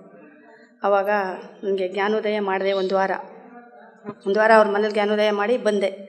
ಆಮೇಲೆ ಬತ್ತಲೇ ಇಲ್ಲಿ ಸಾಯಿಬಾಬನ್ನ ಮಾಡ್ತಾಯಿದ್ರು. ಸಾಯಿಬಾಬನ ಮಾಡ್ತಾ ಇರ್ತಲೇ ಅಲ್ಲಿ ಸಾಯಿಬಾಬನ ಮಾಡೋಕ್ಕೆ ಇರಿದೆ. ಆಮೇಲೆ ನನಗೆ ಪರವಾಗಿಲ್ಲ, ಚೆನ್ನಾಗಾಯಿತು. ಸರಿ ಮಂಡಿಗಳೆಲ್ಲ ನೋವಿದ್ದು. ಆಮೇಲೆ ಇದು ಊಟ ಮಾಡೋಕ್ಕಾಯ್ತಿರ್ಲಿಲ್ಲ, ಜಾಸ್ತಿ ಊಟ ಮಾಡೋಕ್ಕಾಯ್ತಿರ್ಲಿಲ್ಲ, ತೊಂದರೆ ಇತ್ತು, ಎದೆನೋ ಗೊತ್ತಿತ್ತು. ಆಮೇಲೆ ಒಂಥರ ಜೀವ ಎಲ್ಲ ಟಕ ನೋಡ್ಕೊಳ್ಳೋದು. 48 ದಿವಸ ಲಲಿತಮ್ಮರು ಕರೆದ್ರು ನಮಗೆ ಜ್ಞಾನ ಮಾಡೋಕ್ಕೆ ಬನ್ನಿ ಅಂತ. 48 ದಿವಸ ಅಲ್ಲಿ ಜ್ಞಾನ ಮಾಡಿದ್ಮೇಲೆ ನನಗೆ ಮಂಡಿ ನೋವು ಹೋಯ್ತು. ಇಲ್ಲಿ ಎಲ್ಲ ಯಾವ್ಯಾವ ಕಡೆನಾದ್ರು ಪಟ ನೋಡ್ಕೋತಿತ್ತು. ಅದನ್ನೆಲ್ಲ ನಿಂತೋಯ್ತು ನನಗೆ. ನಿಂತೋಗಿ ಇವಾಗ ಮಂಡಿ ನೋವಿತ್ತು, ಮಂಡಿ ನೋವು ಹೋಯ್ತು. ಇವಾಗ ಚಕ್ಲಿ ಬಟ್ಟೆ ಹಾಕೋಕ್ಕಾಯ್ತಿರ್ಲಿಲ್ಲ, ಇವಾಗ ಚಕ್ಲಿ ಬಟ್ಟೆ ಹಾಕ್ಕೊಂಡು ಊಟ ಮಾಡ್ತೀನಿ. ಹಿಂಗೆ ಮಾಡಿ 48 ದಿವಸ ಜ್ಞಾನೋದಯ ಮಾಡಿದೆ. ಮತ್ತು ನಮಗೆ ಯಾವ ತೊಂದರೆನೂ ಕಾಣ್ತಾ ಇಲ್ಲ. ಇವಾಗ ಮಾಡನೇ ಅನಿಸ್ತದೆ, ನನಗೆ ಖುಷಿ ಆಯ್ತದೆ. ಜ್ಞಾನ ಮಾಡೋಕ್ಕೆ ಹೋಗ್ಬೇಕು ಅನ್ನಿಸ್ತದೆ. ಬೆಳಗ್ಗೆ ಎದ್ದು ಅರ್ಧ ಗಂಟೆ ಜ್ಞಾನ ಮಾಡ್ತೀನಿ. 5 ಗಂಟೆ 4 ಗಂಟೆಗೆ ಎದ್ದು 4 ಗಂಟೆಯಿಂದ 5 ಗಂಟೆವರೆಗೆ ಅರ್ಧ ಗಂಟೆ ಮಾಡ್ತೀನಿ ಬೆಳಗ್ಗೆ ಹೊತ್ತು. ಸಾಯಂಕಾಲದೊತ್ತು ನಿದ್ದೆ ಬರ್ತಾ ಇರೋದಿಲ್ಲ. ನಿದ್ದೆ ಬರದೆ ಹೋದರೆ ನಿದ್ದೆ ಮಾಡಬೇಕಾದ್ರೆ ಒಂದು ಅರ್ಧ ಗಂಟೆ, ಒಂದು ಕಾಲು ಗಂಟೆನಾದರೂ 15 ನಿಮಿಷನಾದ್ರು ಮಾಡ್ತೀನಿ. ಆವಾಗ ನಿದ್ದೆ ಬಂದ್ಬಿಡ್ತದೆ, ನಿದ್ದೆ ಮಾಡ್ತೀನಿ ಚೆನ್ನಾಗಿ. ಇವಾಗ ನನಗೆ ಆರೋಗ್ಯ ಆಗಿದ್ದೀನಿ, ಪರವಾಗಿಲ್ಲ. ಇಂಥ ವೇದಿಕೆಯನ್ನು ಪತ್ರಿಜಿಯವರು ನಮಗೆಲ್ಲರಿಗೂ ಕೊಟ್ಟಿದ್ದಾರೆ. ನಮ್ಮ ಗುರುಗಳಾದಂಥ ಬ್ರಹ್ಮರ್ಷಿ ಸುಭಾಷ್ ಪತ್ರಿಜಿಯವ್ರಿಗೆ ಒಂದು ಸಾರಿ ಜೋರಾಗಿ ಚಪ್ಪಾಳೆ ಮೂಲಕ ಅಭಿನಂದನೆ ಸಲ್ಲಿಸ್ತಾ, ಹಾಗೆ ಗುರುಮಾತಾ ಸ್ವರ್ಣಮಾಲಾ ಮೇಡಮ್ ಅವ್ರಿಗೂ ವಂದಿಸ್ತಾ, ವೇದಿಕೆಯನ್ನು ಅಲಂಕರಿಸಿ ವೇದಿಕೆ ಮೇಲೆ ಇರ್ತಕ್ಕಂಥ ಎಲ್ಲ ಸನ್ಮಾನಿತರಿಗೂ ನನ್ನ ಅನಂತ ಕೋಟಿ ವಂದನೆಗಳು. ಹಾಗೆ ವೇದಿಕೆ ಮುಂಭಾಗದಲ್ಲಿ ಹಾಜರಿರ್ತಕ್ಕಂಥ ನನ್ನೆಲ್ಲ ಅಭಿಮಾನಿ ದೇವರುಗಳಿಗೆ ನನ್ನ ವಂದನೆಗಳು. ನಿಜವಾಗಲೂ ಪತ್ರಿಜಿಯವರು ಏನು ಹೇಳಿದ್ದಾರೆ ಅಂದರೆ, my dear masters, my dear friends, my dear God's ಅಂತ ಹೇಳಿದ್ದಾರೆ. ನಮ್ಮನ್ನೆಲ್ಲರನ್ನೂ ಪತ್ರಿಜಿಯವರು ದೇವರುಗಳನ್ನಾಗಿ ಮಾಡಬೇಕು ಅಂತೇಳಿ 40 ವರ್ಷ ಶ್ರಮಪಟ್ಟರು. ಆ ಶ್ರಮ ನಿಜವಾಗಲೂ ಇವತ್ತು ದೇವರಸಹಳ್ಳಿಯಲ್ಲಿ ಕಾಣ್ತಾ ಇದ್ದೀವಿ ಅಂತ ಹೇಳಲಿಕ್ಕೆ ಇಷ್ಟಪಡ್ತೇನೆ. ಇವತ್ತು ಅಧ್ಯಕ್ಷೀಯ ಸ್ಥಾನ ಅಂಥೇಳಿ ನಾನು ಕೊಟ್ಟು ಕೊನೆಗೆ ನನಗೆ ಮೈಕ್ ಕೊಟ್ಟಿದ್ದಾರೆ. ಇವತ್ತು ನಿಜವಾಗಲೂ ನಾನು ಹರ್ಷಿತನಾಗಿದ್ದೇನೆ. ನಾನು ಪೊಲೀಸ್ ಇಲಾಖೆಯಲ್ಲಿ ಸೇವೆ ಸಲ್ಲಿಸಿ ಸುಮಾರು 33 ವರ್ಷ ಬಳ್ಳಾರಿಯಲ್ಲಿ ಸೇವೆ ಸಲ್ಲಿಸಿ ನಂತರ ನನಗೆ ಈ PSSM ಧ್ಯಾನ ಸಿಕ್ತು. ಈ ಧ್ಯಾನ ನನ್ನನ್ನು ಈ ಸ್ಥಿತಿಗೆ ತಂದಿದೆ. ಇವತ್ತು ನಿಮ್ಮೆಲ್ಲರ ಮುಂದೆ ನಿಂತು ನನ್ನ ಅನುಭವಗಳನ್ನ ಹೇಳ್ಕೊಳ್ಳೇಬೇಕು ಅಂತೇಳಿ ನನ್ನನ್ನು ಮರ್ತೇ ಬಿಟ್ಟಿದ್ರು ನಮ್ಮ ರಾಘವೇಂದ್ರ ಅವರು. ಇಲ್ಲ, ನಾನು ನಮ್ಮ ಜನರ ಜೊತೆ ನನ್ನ ಅನುಭವನ ನಾನು ಹಂಚ್ಕೊಳ್ಳಿಲ್ಲ ಅಂತಂದರೆ ಏನು ಮಾಡಬೇಕಿನ್ನ ಅಂಥೇಳಿ ಈ ಮೈಕ್ ತೊಗೊಂಡಿದ್ದೀನಿ. ಇವತ್ತು ಸಮಯ ಇಲ್ಲ, ಆದರೂ ಒಂದೆರಡು ಮಾತಿನಲ್ಲಿ ಹೇಳಿ ಮುಗಿಸ್ತೇನೆ. ನಿಜವಾಗಲೂ ನಾನು ಧನ್ಯ. ಯಾಕೆ ಅಂದರೆ ನಿಮ್ಮಂಥವ್ರೆಲ್ಲರ ಸ್ನೇಹ ಸಿಕ್ಕಿದೆಯಲ್ಲ, ನಿಜವಾಗ್ಲೂ ನಿಮ್ಮಂಥ ಎಲ್ಲ ದೇವರುಗಳ ಒಂದು ದಯೆ ಕರುಣೆ ನನ್ನ ಮೇಲಿದೆಯಲ್ಲ, ನಾನು ನಿಜವಾಗ್ಲೂ ಧನ್ಯ ಅಂತ ಹೇಳಲಿಕ್ಕೆ ಭಾವಿಸ್ತೇನೆ. ಪತ್ರಿಜಿಯವರು ಧ್ಯಾನ ಜಗತ್ತು ಮಾಡಬೇಕು, ಸಸ್ಯಾಹಾರ ಜಗತ್ತು ಮಾಡಬೇಕು, ಪಿರಮಿಡ್ ಜಗತ್ತು ಮಾಡಬೇಕು ಅಂತೇಳಿ ಸಂಕಲ್ಪ ತೊಟ್ಟು ಕೊನೆಯ ಒಬ್ಬ ಮನುಷ್ಯನು ಸಸ್ಯಾಹಾರಿ ಆಗಬೇಕು, ಕೊನೆಯ ಒಬ್ಬ ಮನುಷ್ಯನು ಸಸ್ಯಾಹಾರಿ ಆಗಬೇಕು, ಆತ್ಮಜ್ಞಾನಿ ಆಗಬೇಕು, ಧ್ಯಾನಿ ಆಗಬೇಕು ಅಂತ ಕನಸು ಕಂಡ ಒಬ್ಬ ಮಹಾನ್ ಚೇತನ ಅವರು. ಅವ್ರಿಗೆ ಮತ್ತೊಮ್ಮೆ ಜೋರಾಗಿ ಚಪ್ಪಾಳೆ ಮೂಲಕ ಅವರ ಚೈತನ್ಯಕ್ಕೆ ಒಂದ್ಸಾರಿ ನಮನ ಮಾಡೋಣ. ಅವರನ್ನು ಪ್ರತಿನಿತ್ಯ ಎದ್ದು ಕೂಡಲೇ ನೆನೆಸ್ತೀನಿ ನಾನು. ಯಾಕೆ ಅಂದರೆ ನಾನೊಬ್ಬ ದಡ್ಡ. ನಿಜವಾಗ್ಲೂ ಹೇಳಬೇಕು ಅಂತಂದರೆ 7ನೇ ಕ್ಲಾಸ್ ಫೇಲು, 9ನೇ ಕ್ಲಾಸ್ ಫೇಲು, SLC ಮತ್ತೆ ಫೇಲು. ಇಂಥ ಫೇಲಾದಂಥ ಒಬ್ಬ ವ್ಯಕ್ತಿ ದಡ್ಡ, ಹೇಳಿ ಮಾಡಿಸಿದಡ್ಡ ಅದರಲ್ಲೂ. ಅಂಥ ವ್ಯಕ್ತಿ ಇವತ್ತು ನಿಮ್ಮ ಮುಂದೆ ನಿಂತಿದ್ದೀನಿ. ಇವತ್ತು ನನಗೇನೂ ಗೊತ್ತಿಲ್ಲ. ಇವತ್ತು ನಾನು 12 ವರ್ಷ ಈ PSSMನ ಜೊತೆ ನನ್ನ ಒಡನಾಟ. ಈ ಒಡನಾಟ ಹೇಗಿದೆ ಅಂತಂದರೆ, PSSM ನನ್ನನ್ನು ಹಿಡ್ಕೊಂಡಿದೆಯೋ, ನಾನು PSSM ಹಿಡ್ಕೊಂಡಿದ್ದೀನೋ ನನಗೆ ಗೊತ್ತೇ ಇಲ್ಲ. ಎಲ್ಲ ಕಾರ್ಯಕ್ರಮಗಳು ನನಗೆ ಪತ್ರಿಜಿಯವರು ಮುಂದೆ ನಿಂತು ನಡೆಸ್ಕೊಡ್ತಾ ಇದ್ದಾರೆ. ಈ ಕಾರ್ಯಕ್ರಮ ಯಶಸ್ವಿ ಆಗೋದಕ್ಕೆ ಪತ್ರಿಜಿಯವರ ಸಂಕಲ್ಪ ಶಕ್ತಿ. ನಾನೇನು ಇಲ್ಲಿ ಮಾಡಿಲ್ಲ. ಲಲಿತಮ್ಮ ಅವರು, ಆಮೇಲೆ ದೇವರಾಜ್ ಅವರು, ಊರಿನ ಜನ ನಮಗಿಷ್ಟೊಂದು ಸಹಕಾರ ಪ್ರೋತ್ಸಾಹ ಕೊಟ್ಟಿದ್ದಾರೆ. ನಿನ್ನೆ ಒಬ್ರಿಗೆ ಫೋನ್ ಮಾಡಿದೆ, ಎಲೆಕ್ಷನ್ ಇದೆಯಲ್ಲ, ಹೆಂಗೆ ಕಾರ್ಯಕ್ರಮ ಹೆಂಗೆ ಮಾಡ್ತೀರಾ ಅಂತ ಕೇಳಿದ್ರು. ಕಾರ್ಯಕ್ರಮ ನಾವು ಮಾಡ್ತಾ ಇಲ್ಲ, ನಾವು ಮಾಡ್ತಾ ಇರೋದು ಸ್ಪಿರಿಚುವಲ್ ಕಾರ್ಯಕ್ರಮ, ನಮ್ಮದು ಪೊಲಿಟಿಕ್ಸ್ ಕಾರ್ಯಕ್ರಮ ಅಲ್ಲ.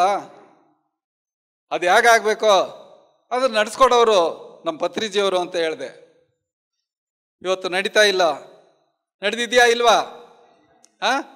ಹೇಗೆ ನಡೆದಿದೆ? ಒಂದ್ಸಾರಿ ಜೋರಾಗಿ ಚಪ್ಪಾಳೆ. ಈ ಕಾರ್ಯಕ್ರಮ ನಾವು ಮಾಡೋದಲ್ಲ, ಗುರುಗಳು ನಮ್ಮ ಮುಂದೆ ನಿಂತು ಈ ಕಾರ್ಯಕ್ರಮನ ನಡೆಸ್ಕೊಡ್ತಾ ಇದ್ದಾರೆ. ಹೌದಾ ಇಲ್ವಾ? ನಮ್ಮ ಜೊತೆ, ನಮ್ಮ ಪ್ರತಿ ಶ್ವಾಸದ ಜೊತೆ ಗುರುಗಳಿದ್ದಾರೆ. ಇವತ್ತು ನಮಗೆ ಮೊಣಕಾಲು ನೋವು ಕಡಿಮೆ ಆಯಿತು, ನನಗೆ ಬೆನ್ನು ನೋವು ಕಡಿಮೆ ಆಯಿತು ಹೇಳ್ತಾ ಇದ್ದೀವಿ. ಎಲ್ಲಿಂದ ಕಡಿಮೆ ಆಗ್ತಾ ಇದ್ದಾವೆ? ನಮ್ಮ ಶ್ವಾಸದ ಜೊತೆ ನಮ್ಮ ಗುರು ಇದ್ದಾರೆ. ನಮ್ಮ ಶ್ವಾಸನೇ ನಮಗೆ ಗುರು ಅಂತ ಹೇಳ್ಕೊಟ್ಟವ್ರೆ. ವಿಶ್ವವೇ ಕುಟುಂಬ ಅಂತ ಹೇಳಿದ್ದಾರೆ. ಇಲ್ಲಿ ಪತ್ರಿಜಿಯವರು ಹೇಳಲಾರ್ದಂಥದ್ದು ಯಾವುದು ಇಲ್ವೇ ಇಲ್ಲ. ಅಹಿಂಸೋ ಪರಮೋ ಧರ್ಮ. ನಾವು ಧರ್ಮೋ ರಕ್ಷಿತಿ ರಕ್ಷಿತ ಅಂತ ಹೇಳಿದ್ದಾರೆ. ಧರ್ಮವನ್ನು ರಕ್ಷಿಸಿದರೆ ಆ ಧರ್ಮ ನಮ್ಮನ್ನು ಕಾಯತ್ತೆ ಅಂತ ಹೇಳಿದ್ದಾರೆ. ಇವತ್ತು ಧ್ಯಾನ ಮಾಡಿದ್ರೆ ಆರೋಗ್ಯ ಸರಿ ಹೋಗ್ತಾ ಇದೆ, ಧ್ಯಾನ ಮಾಡಿದ್ರೆ ಸಮಸ್ಯೆಗಳು ಬಗೆಹರಿತಾ ಇದ್ದಾವೆ. ಜೀವನದಲ್ಲಿ ಸಿಕ್ಕಿದ್ದು ಒಂದು ಅದ್ಭುತವಾದಂಥ ಗುರು ಅನ್ಬೋದು, ಇಲ್ಲ ದೈವ ಅನ್ಬೋದು. ನಮ್ಮನ್ನು ಇಲ್ಲಿವರೆಗೂ ಏನು ನಡೆಸಿದ್ದಾರೆ. ನಿಜವಾಗ್ಲೂ ಅದ್ಭುತವಾದಂಥ ಒಂದು ಚೈತನ್ಯ ನಮ್ಮನ್ನು ನಡೆಸಿದೆ ಇಲ್ಲಿವರೆಗೂ. ಇನ್ನು ಮುಂದೇನೂ ನಡೆಸತ್ತೆ. ಅವ್ರು ನಮ್ಮ ಜೊತೆ ಇರ್ತಾರೆ. ಇವತ್ತು ಸಾಕಷ್ಟು ವೇಳೆಯಾಗಿದೆ. ನನ್ನ ಅನುಭವಗಳನ್ನ ಸಾಕಷ್ಟು ನಿಮ್ಮ ಜೊತೆ ಹಂಚ್ಕೋಬೇಕು ಅಂದ್ಕೊಂಡಿದ್ದೆ, ಸಮಯ ಇಲ್ಲ. ಆದ್ರೂ ಕೆಲವೊಂದು ಸಂದರ್ಭಗಳನ್ನು ಹೇಳಿ ನನ್ನ ಮಾತಿಗೆ ಈಗ ವಿರಾಮ ಹೇಳ್ತೀನಿ. ಇವತ್ತು ಈ ಧ್ಯಾನಕ್ಕೆ ಬಂದು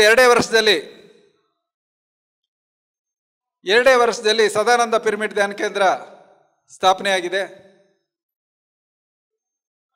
2 ವರ್ಷದಲ್ಲಿ ನಾನು ವ್ಯವಸ್ಥಾಪಕನಾಗಿ ಕೆಲಸ ಮಾಡಿ ಮತ್ತೆ 16ರಲ್ಲಿ ರಾಮನಗರ ಪಿರಮಿಡ್ ಧ್ಯಾನ ಕೇಂದ್ರ ಸ್ಥಾಪನೆಯಾಗಿದೆ. ಇವೆಲ್ಲ ಲೋಕಾರ್ಪಣೆ ಆಗಿರೋದು. ಅದಾದಮೇಲೆ 22ರಲ್ಲಿ ಅಮ್ಮ ಶಕ್ತಿ ಪಿರಮಿಡ್ ಧ್ಯಾನ ಕೇಂದ್ರ ಲೋಕಾರ್ಪಣೆ ಆಗಿದೆ. ಇವು ನನಗೊಂದು ಅವಕಾಶ ಅಂತ ನಾನು ಭಾವಿಸ್ತೇನೆ. ನಾನು ಮಾಡಿದ್ದೀನಿ ಅಂತ ಹೇಳಲಿಕ್ಕೆ ಇಷ್ಟಪಡೋದಿಲ್ಲ. ಇವು ನನಗೆ ಒಂದು ಅವಕಾಶ. ನನ್ನ ಆತ್ಮಜ್ಞಾನ ಬೆಳೆಯೋದಕ್ಕೆ ಇವೆಲ್ಲವೂ ಕಾರಣ. ಇದ್ರ ಜೊತೆಯಲ್ಲೇ ನಮ್ಮ ವಿರೂಪಾಕ್ಷಿಯವರು ಇವಾಗೇನು PMCಯಿಂದ ಬಂದಿದ್ದಾರೆ, ಅವರು ನನ್ನ ಸಹಪಾಠಿಯವರು. ಸುಮಾರು 2012ರಿಂದ ಅವರು ನಾವು ಈ ಸಂಸ್ಥೆಯಲ್ಲಿ ನಾವು ಕಾಣಲಾರದನ್ನು ಕಂಡಿದ್ದೇವೆ. ಅದ್ಭುತಗಳು ನಡೆದಿದೆ. ಅವ್ರೇನು ಹೇಳಿದ್ರು, ಮಕ್ಕಳಾಗಿರಲಿಲ್ಲ, 8 ವರ್ಷ ಮದುವೆ ಆದ್ರೂ ಈ ಧ್ಯಾನಕ್ಕೆ ಬಂದ ಮೇಲೆ ಮಕ್ಕಳಾದವು ಅಂತ ಹೇಳಿದ್ರು. ಇಂಥವು ಸಾಕಷ್ಟು, ಒಂದಲ್ಲ, ಎರಡಲ್ಲ, ಮೂರಲ್ಲ. ಆಗಲ್ಲ ಅನ್ನೋದು ಇಲ್ವೇ ಇಲ್ಲ. ಪತ್ರಿಜಿಯವರು ಆಗಲ್ಲ ಅಂತಂದರೆ ಮೊದಲು ಏಟು ಬಿಡ್ತಾ ಇದ್ರು. ಇವತ್ತು ಆ ಅನುಭವಗಳನ್ನು ನಾವು ಅನುಭವಿಸ್ತಾ ಇದ್ದೀವಿ. ಯಾವುದು ಆಗಲ್ಲ ಅನ್ನೋದು ಇಲ್ವೇ ಇಲ್ಲ, ಪ್ರತಿಯೊಂದು ಆಗತ್ತೆ. ನಮ್ಮ ಲಲಿತಾ ಮೇಡಮ್ ಅವರು ಏನಾಗತ್ತೋ ಎಲ್ಲ ಎತ್ತಾಗತ್ತೋ, ಏನಾಗತ್ತೋ ಎತ್ತಾಗತ್ತೋ ಅಂದ್ಕೊಳ್ತಾ ಇದ್ರು. ಅಂಥದ್ದು ಅವ್ರ ಬಾಯಿಂದನೇ ಕೇಳಿದ್ರಲ್ಲ, ಇವತ್ತು ಸಕ್ಸಸ್ ಆಗಿದೆಯಾ ಇಲ್ವಾ ಲಲಿತಾ ಮೇಡಮ್ ಅವರೇ? ಇದು ನಮ್ಮ ಜೊತೆ ನಮ್ಮ ಗುರುಗಳಿದ್ದಾರೆ. ಏನೇ ಮಾಡಿದ್ರು ಧೈರ್ಯವಾಗಿ ಮಾಡಿ. ನೀವು ಪಿರಮಿಡ್ ಕಟ್ಟಬೇಕು ಅಂತ ಉತ್ಸಾಹದಿಂದ ಇದ್ದೀರಾ. ನಿಮ್ಮ ಜೊತೆ ನಾವಲ್ಲ, ಪತ್ರಿಜಿಯವರು ಇರ್ತಾರೆ. ಪತ್ರಿಜಿಯವರು ನೀವೇನು ಅಂದ್ಕೊಂಡಿದ್ದೀರಾ ಈಗಾಗಲೇ ಅವರಿಗೆ ರೀಚ್ ಆಗಿದೆ. ಅವರು ನೀವೇನು ಮಾಡ್ತೀರಾ ಅದ್ರ ಜೊತೆ ಪತ್ರಿಜಿಯವರು ನಿಮ್ಮ ಜೊತೆ ಇರ್ತಾರೆ. ನಾವಿರ್ತೀವ ಇಲ್ಲ ಅಂತ ಅಲ್ಲ, ನಾವೆಲ್ಲರೂ ಇರ್ತೀವಿ. ಮೊದಲು ಪ್ರಾರಂಭ ಮಾಡಿ, ಆ ಕಾರ್ಯಕ್ರಮ ಯಶಸ್ವಿ ಆಗತ್ತೆ. ಅದೇ ರೀತಿ ಇವತ್ತು ತುಮಕೂರಿನಲ್ಲಿ ಒಂದು ಪಿರಮಿಡ್ ಬರ್ತಾ ಇದೆ. ವೆಂಕಟರಮಣಪ್ಪ ಅವರು ಈಗಾಗಲೇ ಹೇಳಿದ್ರು. ಅಲ್ಲಿ 2 ವರ್ಷಕ್ಕೆ 21 ಜನ 22 ಜನ ಇದ್ದರು. ಇವತ್ತು 1000 ಜನ ಇದ್ದಾರೆ. ಅಲ್ಲಿನೂ ಒಬ್ಬರೇ ಕಟ್ತಾ ಇದ್ದಾರೆ. 3 ಕೋಟಿ ಪ್ರಾಜೆಕ್ಟು. ಪಿರಮಿಡ್ಡು ದೊಡ್ಡ ಪಿರಮಿಡ್ಡು. ಇಂಥ ಮಹನೀಯರು ಸಾಕಷ್ಟು ಜನ ಇವತ್ತು ಬರ್ತಾ ಇದ್ದಾರೆ. ಇವತ್ತು ದೇಣಿಗೆನೂ ಅದೇ ರೀತಿ ಬರ್ತಾ ಇದ್ದಾವೆ. ಲಕ್ಷಗಟ್ಟಲೆ ಕೊಡೋರು ಬರ್ತಾ ಇದ್ದಾರೆ. ಇವತ್ತು ಇದು ಪತ್ರಿಜಿಯವರ ಸತ್ಸಂಕಲ್ಪ. ಅವರೇನು ನಿಸ್ವಾರ್ಥದಿಂದ ಇವತ್ತೇನು ಮಕ್ಕಳು ಹೆಂಡತಿಗೆ ಯಾವುದೇ ಆಸ್ತಿನ ಅವರು ಬರೆದಿಟ್ಟಿಲ್ಲ, ಯಾವುದೇ ಸಂಸ್ಥೆನೂ ಅವರ ಹೆಸರಲ್ಲಿಲ್ಲ, ಯಾವುದಕ್ಕೂ ಅವ್ರನ್ನ ಶಿಷ್ಯರಾಗಲಿ ಯಾರಿಗೂ ನೇಮಕ ಮಾಡಿಲ್ಲ. ಇಲ್ಲಿ ಗುರು ಶಿಷ್ಯರ ಪರಂಪರೆ ಇಲ್ಲ, ಮತಭೇದವಿಲ್ಲ. ಇಂಥ ಒಂದು ಸೊಸೈಟಿ ಈ ಭೂಮಿ ಮೇಲೆ ಇದೆ ಅಂತಂದರೆ PSSM ಮಾತ್ರ. PSSM ಬಿಟ್ಟರೆ ಇನ್ಯಾವ ಸಂಸ್ಥೆನೂ ಗುರು ಇಲ್ಲದೆ ಇಲ್ವೇ ಇಲ್ಲ. ಇಂಥ ಒಂದು ಸಂಸ್ಥೆ ಸಿಕ್ಕಿರೋದು ಎಷ್ಟೋ ಜನ್ಮಗಳ ಪುಣ್ಯ ಅಂತ ನಾನು ಹೇಳಲಿಕ್ಕೆ ಇಚ್ಛೆ ಪಡ್ತೀನಿ. ಧ್ಯಾನ ಹೇಳ್ಕೊಡೋದಕ್ಕೆ ಎಲ್ಲಿಯಾದರೂ ₹1 ಯಾರೂ ಕೇಳೋದಿಲ್ಲ. ಯಾರಾದರೂ ಕೇಳಿದಾರಾ? ಧ್ಯಾನಕ್ಕಾಗಿ ₹1 ಖರ್ಚಿಲ್ಲ. ಎಲ್ಲಿ ಬೇಕಾದರೂ ಮಾಡ್ಬೋದು, ಯಾವಾಗ ಬೇಕಾದರೂ ಮಾಡ್ಬೋದು. ನೀವು ಎಲ್ಲಿರ್ತೀರೋ ಅಲ್ಲಿ ಧ್ಯಾನ ಮಾಡ್ಬೋದು. ಇವತ್ತು ಮೀಡಿಯಾ ಬಂದ ಮೇಲೆ ವಿಸ್ತಾರ ಆಗಿದೆ, ವಿಶ್ವವೆಲ್ಲ ವಿಸ್ತಾರ ಆಗಿದೆ ಧ್ಯಾನ. ಇವತ್ತು ಮೊಬೈಲ್ನಲ್ಲಿ ನಾವು ಧ್ಯಾನ ಮಾಡ್ತಾ ಇದ್ದೀವಿ. ಧ್ಯಾನದ ಬಗ್ಗೆ ಜ್ಞಾನ ತಿಳ್ಕೊಳ್ತಾ ಇದ್ದೀವಿ. ಧ್ಯಾನದಿಂದಲೇ ಜ್ಞಾನ, ಜ್ಞಾನದಿಂದಲೇ ಮುಕ್ತಿ. ಇವತ್ತು ನಾವು ಮುಕ್ತಿಗೆ 3 ಗೇಣು ಹತ್ರ ಇದ್ದೀವಿ ನಾವೆಲ್ಲರೂ. ಹೌದಾ ಇಲ್ವಾ? ಹೌದಾ ಇಲ್ವಾ ಹೇಳಿ, ಹೊಡೀರಿ ಒಂದ್ಸಾರಿ ಚಪ್ಪಾಳೆ. ಏನಾಗೈತ್ರಿ ನಿಮಗೆ? 3 ಗೇಣು ಹತ್ರ ಇರೋದು ನಾವು. ಇವತ್ತು ಆರೋಗ್ಯಕ್ಕಾಗಿ ಬಂದ್ವಿ ನಾವೆಲ್ಲರೂ ಬಂದಿದ್ದು. ಹೌದಾ ಇಲ್ವಾ? ನಾವೆಲ್ಲರೂ ಬಂದಿದ್ದು ಆರೋಗ್ಯ ಸರಿ ಹೋದರೆ ಸಾಕಪ್ಪ ಅಂತ ಬಂದ್ವಿ. ಈಗ ಆರೋಗ್ಯ ಚೆನ್ನಾಗಾಗಿದೆ, ಸಾಧನೆ ಹೆಚ್ಚು ಮಾಡಿ ಇನ್ನೂ 4 ಜನಕ್ಕೆ ಹಂಚಿ. ಇನ್ನೂ 4 ಜನಕ್ಕೆ ನೀವೇನು ಆನಂದವಾಗಿದ್ದೀರಾ ಆ ಆನಂದ ಹಂಚಿ. ನಮ್ಮ ವೆಂಕಟರಮಣಪ್ಪ ಅವರು ಹೇಳಿದ್ರು, ಧ್ಯಾನ ಮಾಡಿದ್ರೆ ₹1, ಧ್ಯಾನ ಪ್ರಚಾರ ಮಾಡಿದ್ರೆ ₹1000. ಯಾವುದು ಬೇಕು? ₹1000 ಬೇಡವಾ? ₹1000 ಬೇಕು ಅಂತಂದರೆ ಹೆಚ್ಚು ಪ್ರಚಾರ ಮಾಡಿ ಆತ್ಮಜ್ಞಾನಿಗಳಾಗಿ. ಇಲ್ಲಿ ಜ್ಞಾನ ವಿಹೀನಂ ಪಶು ಸಮಾನಂ ಅಂತ ಹೇಳಿದ್ದಾರೆ. ಹಂಗೆ ಜ್ಞಾನಾಗ್ನಿ ದಗ್ಧ ಕರ್ಮಾಣಾಮ ಅಂತ ಹೇಳಿದ್ದಾರೆ ಭಗವದ್ಗೀತೆಯಲ್ಲಿ. ನಾವು ಹೆಚ್ಚು ಧ್ಯಾನ ಮಾಡಿದ್ರೆ ನಮ್ಮ ಕರ್ಮಗಳನ್ನು ಇದೇ ಜನ್ಮದಲ್ಲಿ ಕೊನೆ ಮಾಡಿಕೊಂಡು ನಾವು ಮುಕ್ತಿ ಮಾರ್ಗಕ್ಕೆ ಸೇರ್ಬೋದು. ಮುಕ್ತಿ ಬೇಕಾ ಬೇಡವಾ? ಮತ್ತೆ ಮತ್ತೆ ಬರ್ತೀರಾ? ಹಾಂ, ಮತ್ತೆ ಮತ್ತೆ ಮಸಾಲೆ ದೋಸೆ ತಿನ್ನಕ್ಕೆ ಬರ್ತೀರಾ? ಹಾಂ, ಈಗ ನಾವೆಲ್ಲರೂ ವಸುದೈವ ಕುಟುಂಬ, ನಾವು ಯಾರು ಬೇರೆ ಬೇರೆ ಅಲ್ಲ. ಇಲ್ಲಿ ಜಾತಿ ಮತ ಭೇದ ಇಲ್ಲ, ನಮ್ಮ ಗುರುಗಳು ಕೊಟ್ಟಿಲ್ಲ. ಧರ್ಮ ಒಂದೇ, ಮಾನವ ಧರ್ಮ ಒಂದೇ, ಮಾನವ ಜಾತಿ ಒಂದೇ, ಬೇರೆ ಬೇರೆ ಇಲ್ಲ. ಯಾರು ಮುಸ್ಲಿಮು, ಯಾರು ಬ್ರಾಹ್ಮಣ, ಲಿಂಗಾಯತ ಇಲ್ಲವೇ ಇಲ್ಲ, ಕುಲ ಭೇದ ಇಲ್ಲ ಇಲ್ಲಿ. ಇಂಥ ಒಂದು ಅದ್ಭುತವಾದಂಥ ಸಂಸ್ಥೆಯನ್ನು ಹುಟ್ಟಾಕಿ 40 ವರ್ಷ ನಿರಂತರವಾಗಿ ನಿಸ್ವಾರ್ಥವಾಗಿ ನಮ್ಮನ್ನೆಲ್ಲರನ್ನೂ ಇವತ್ತು ಇಂಥ ವೇದಿಕೆ ಕೊಟ್ಟು ನಮ್ಮನ್ನು ಬೆಳೆಸಿದ್ದಾರೆ. ನಿಜವಾಗ್ಲೂ ಅವ್ರಿಗೆ ಮತ್ತೊಮ್ಮೆ ಜೋರಾಗಿ ಚಪ್ಪಾಳೆ. ಇಂಥ ಒಂದು ಅವಕಾಶ ಕೊಟ್ಟಂಥ ನಿಮ್ಮೆಲ್ಲರಿಗೂ ಜೋರಾಗಿ ಚಪ್ಪಾಳೆ. Thank you, thank you, thank you.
PMC Kannada channel ಅನ್ನು ಲೈಕ್ ಮಾಡಿ, ಶೇರ್ ಮಾಡಿ, ಸಬ್ಸ್ಕ್ರೈಬ್ ಮಾಡಿ ಮತ್ತು ಮಾಡಿಸಿ.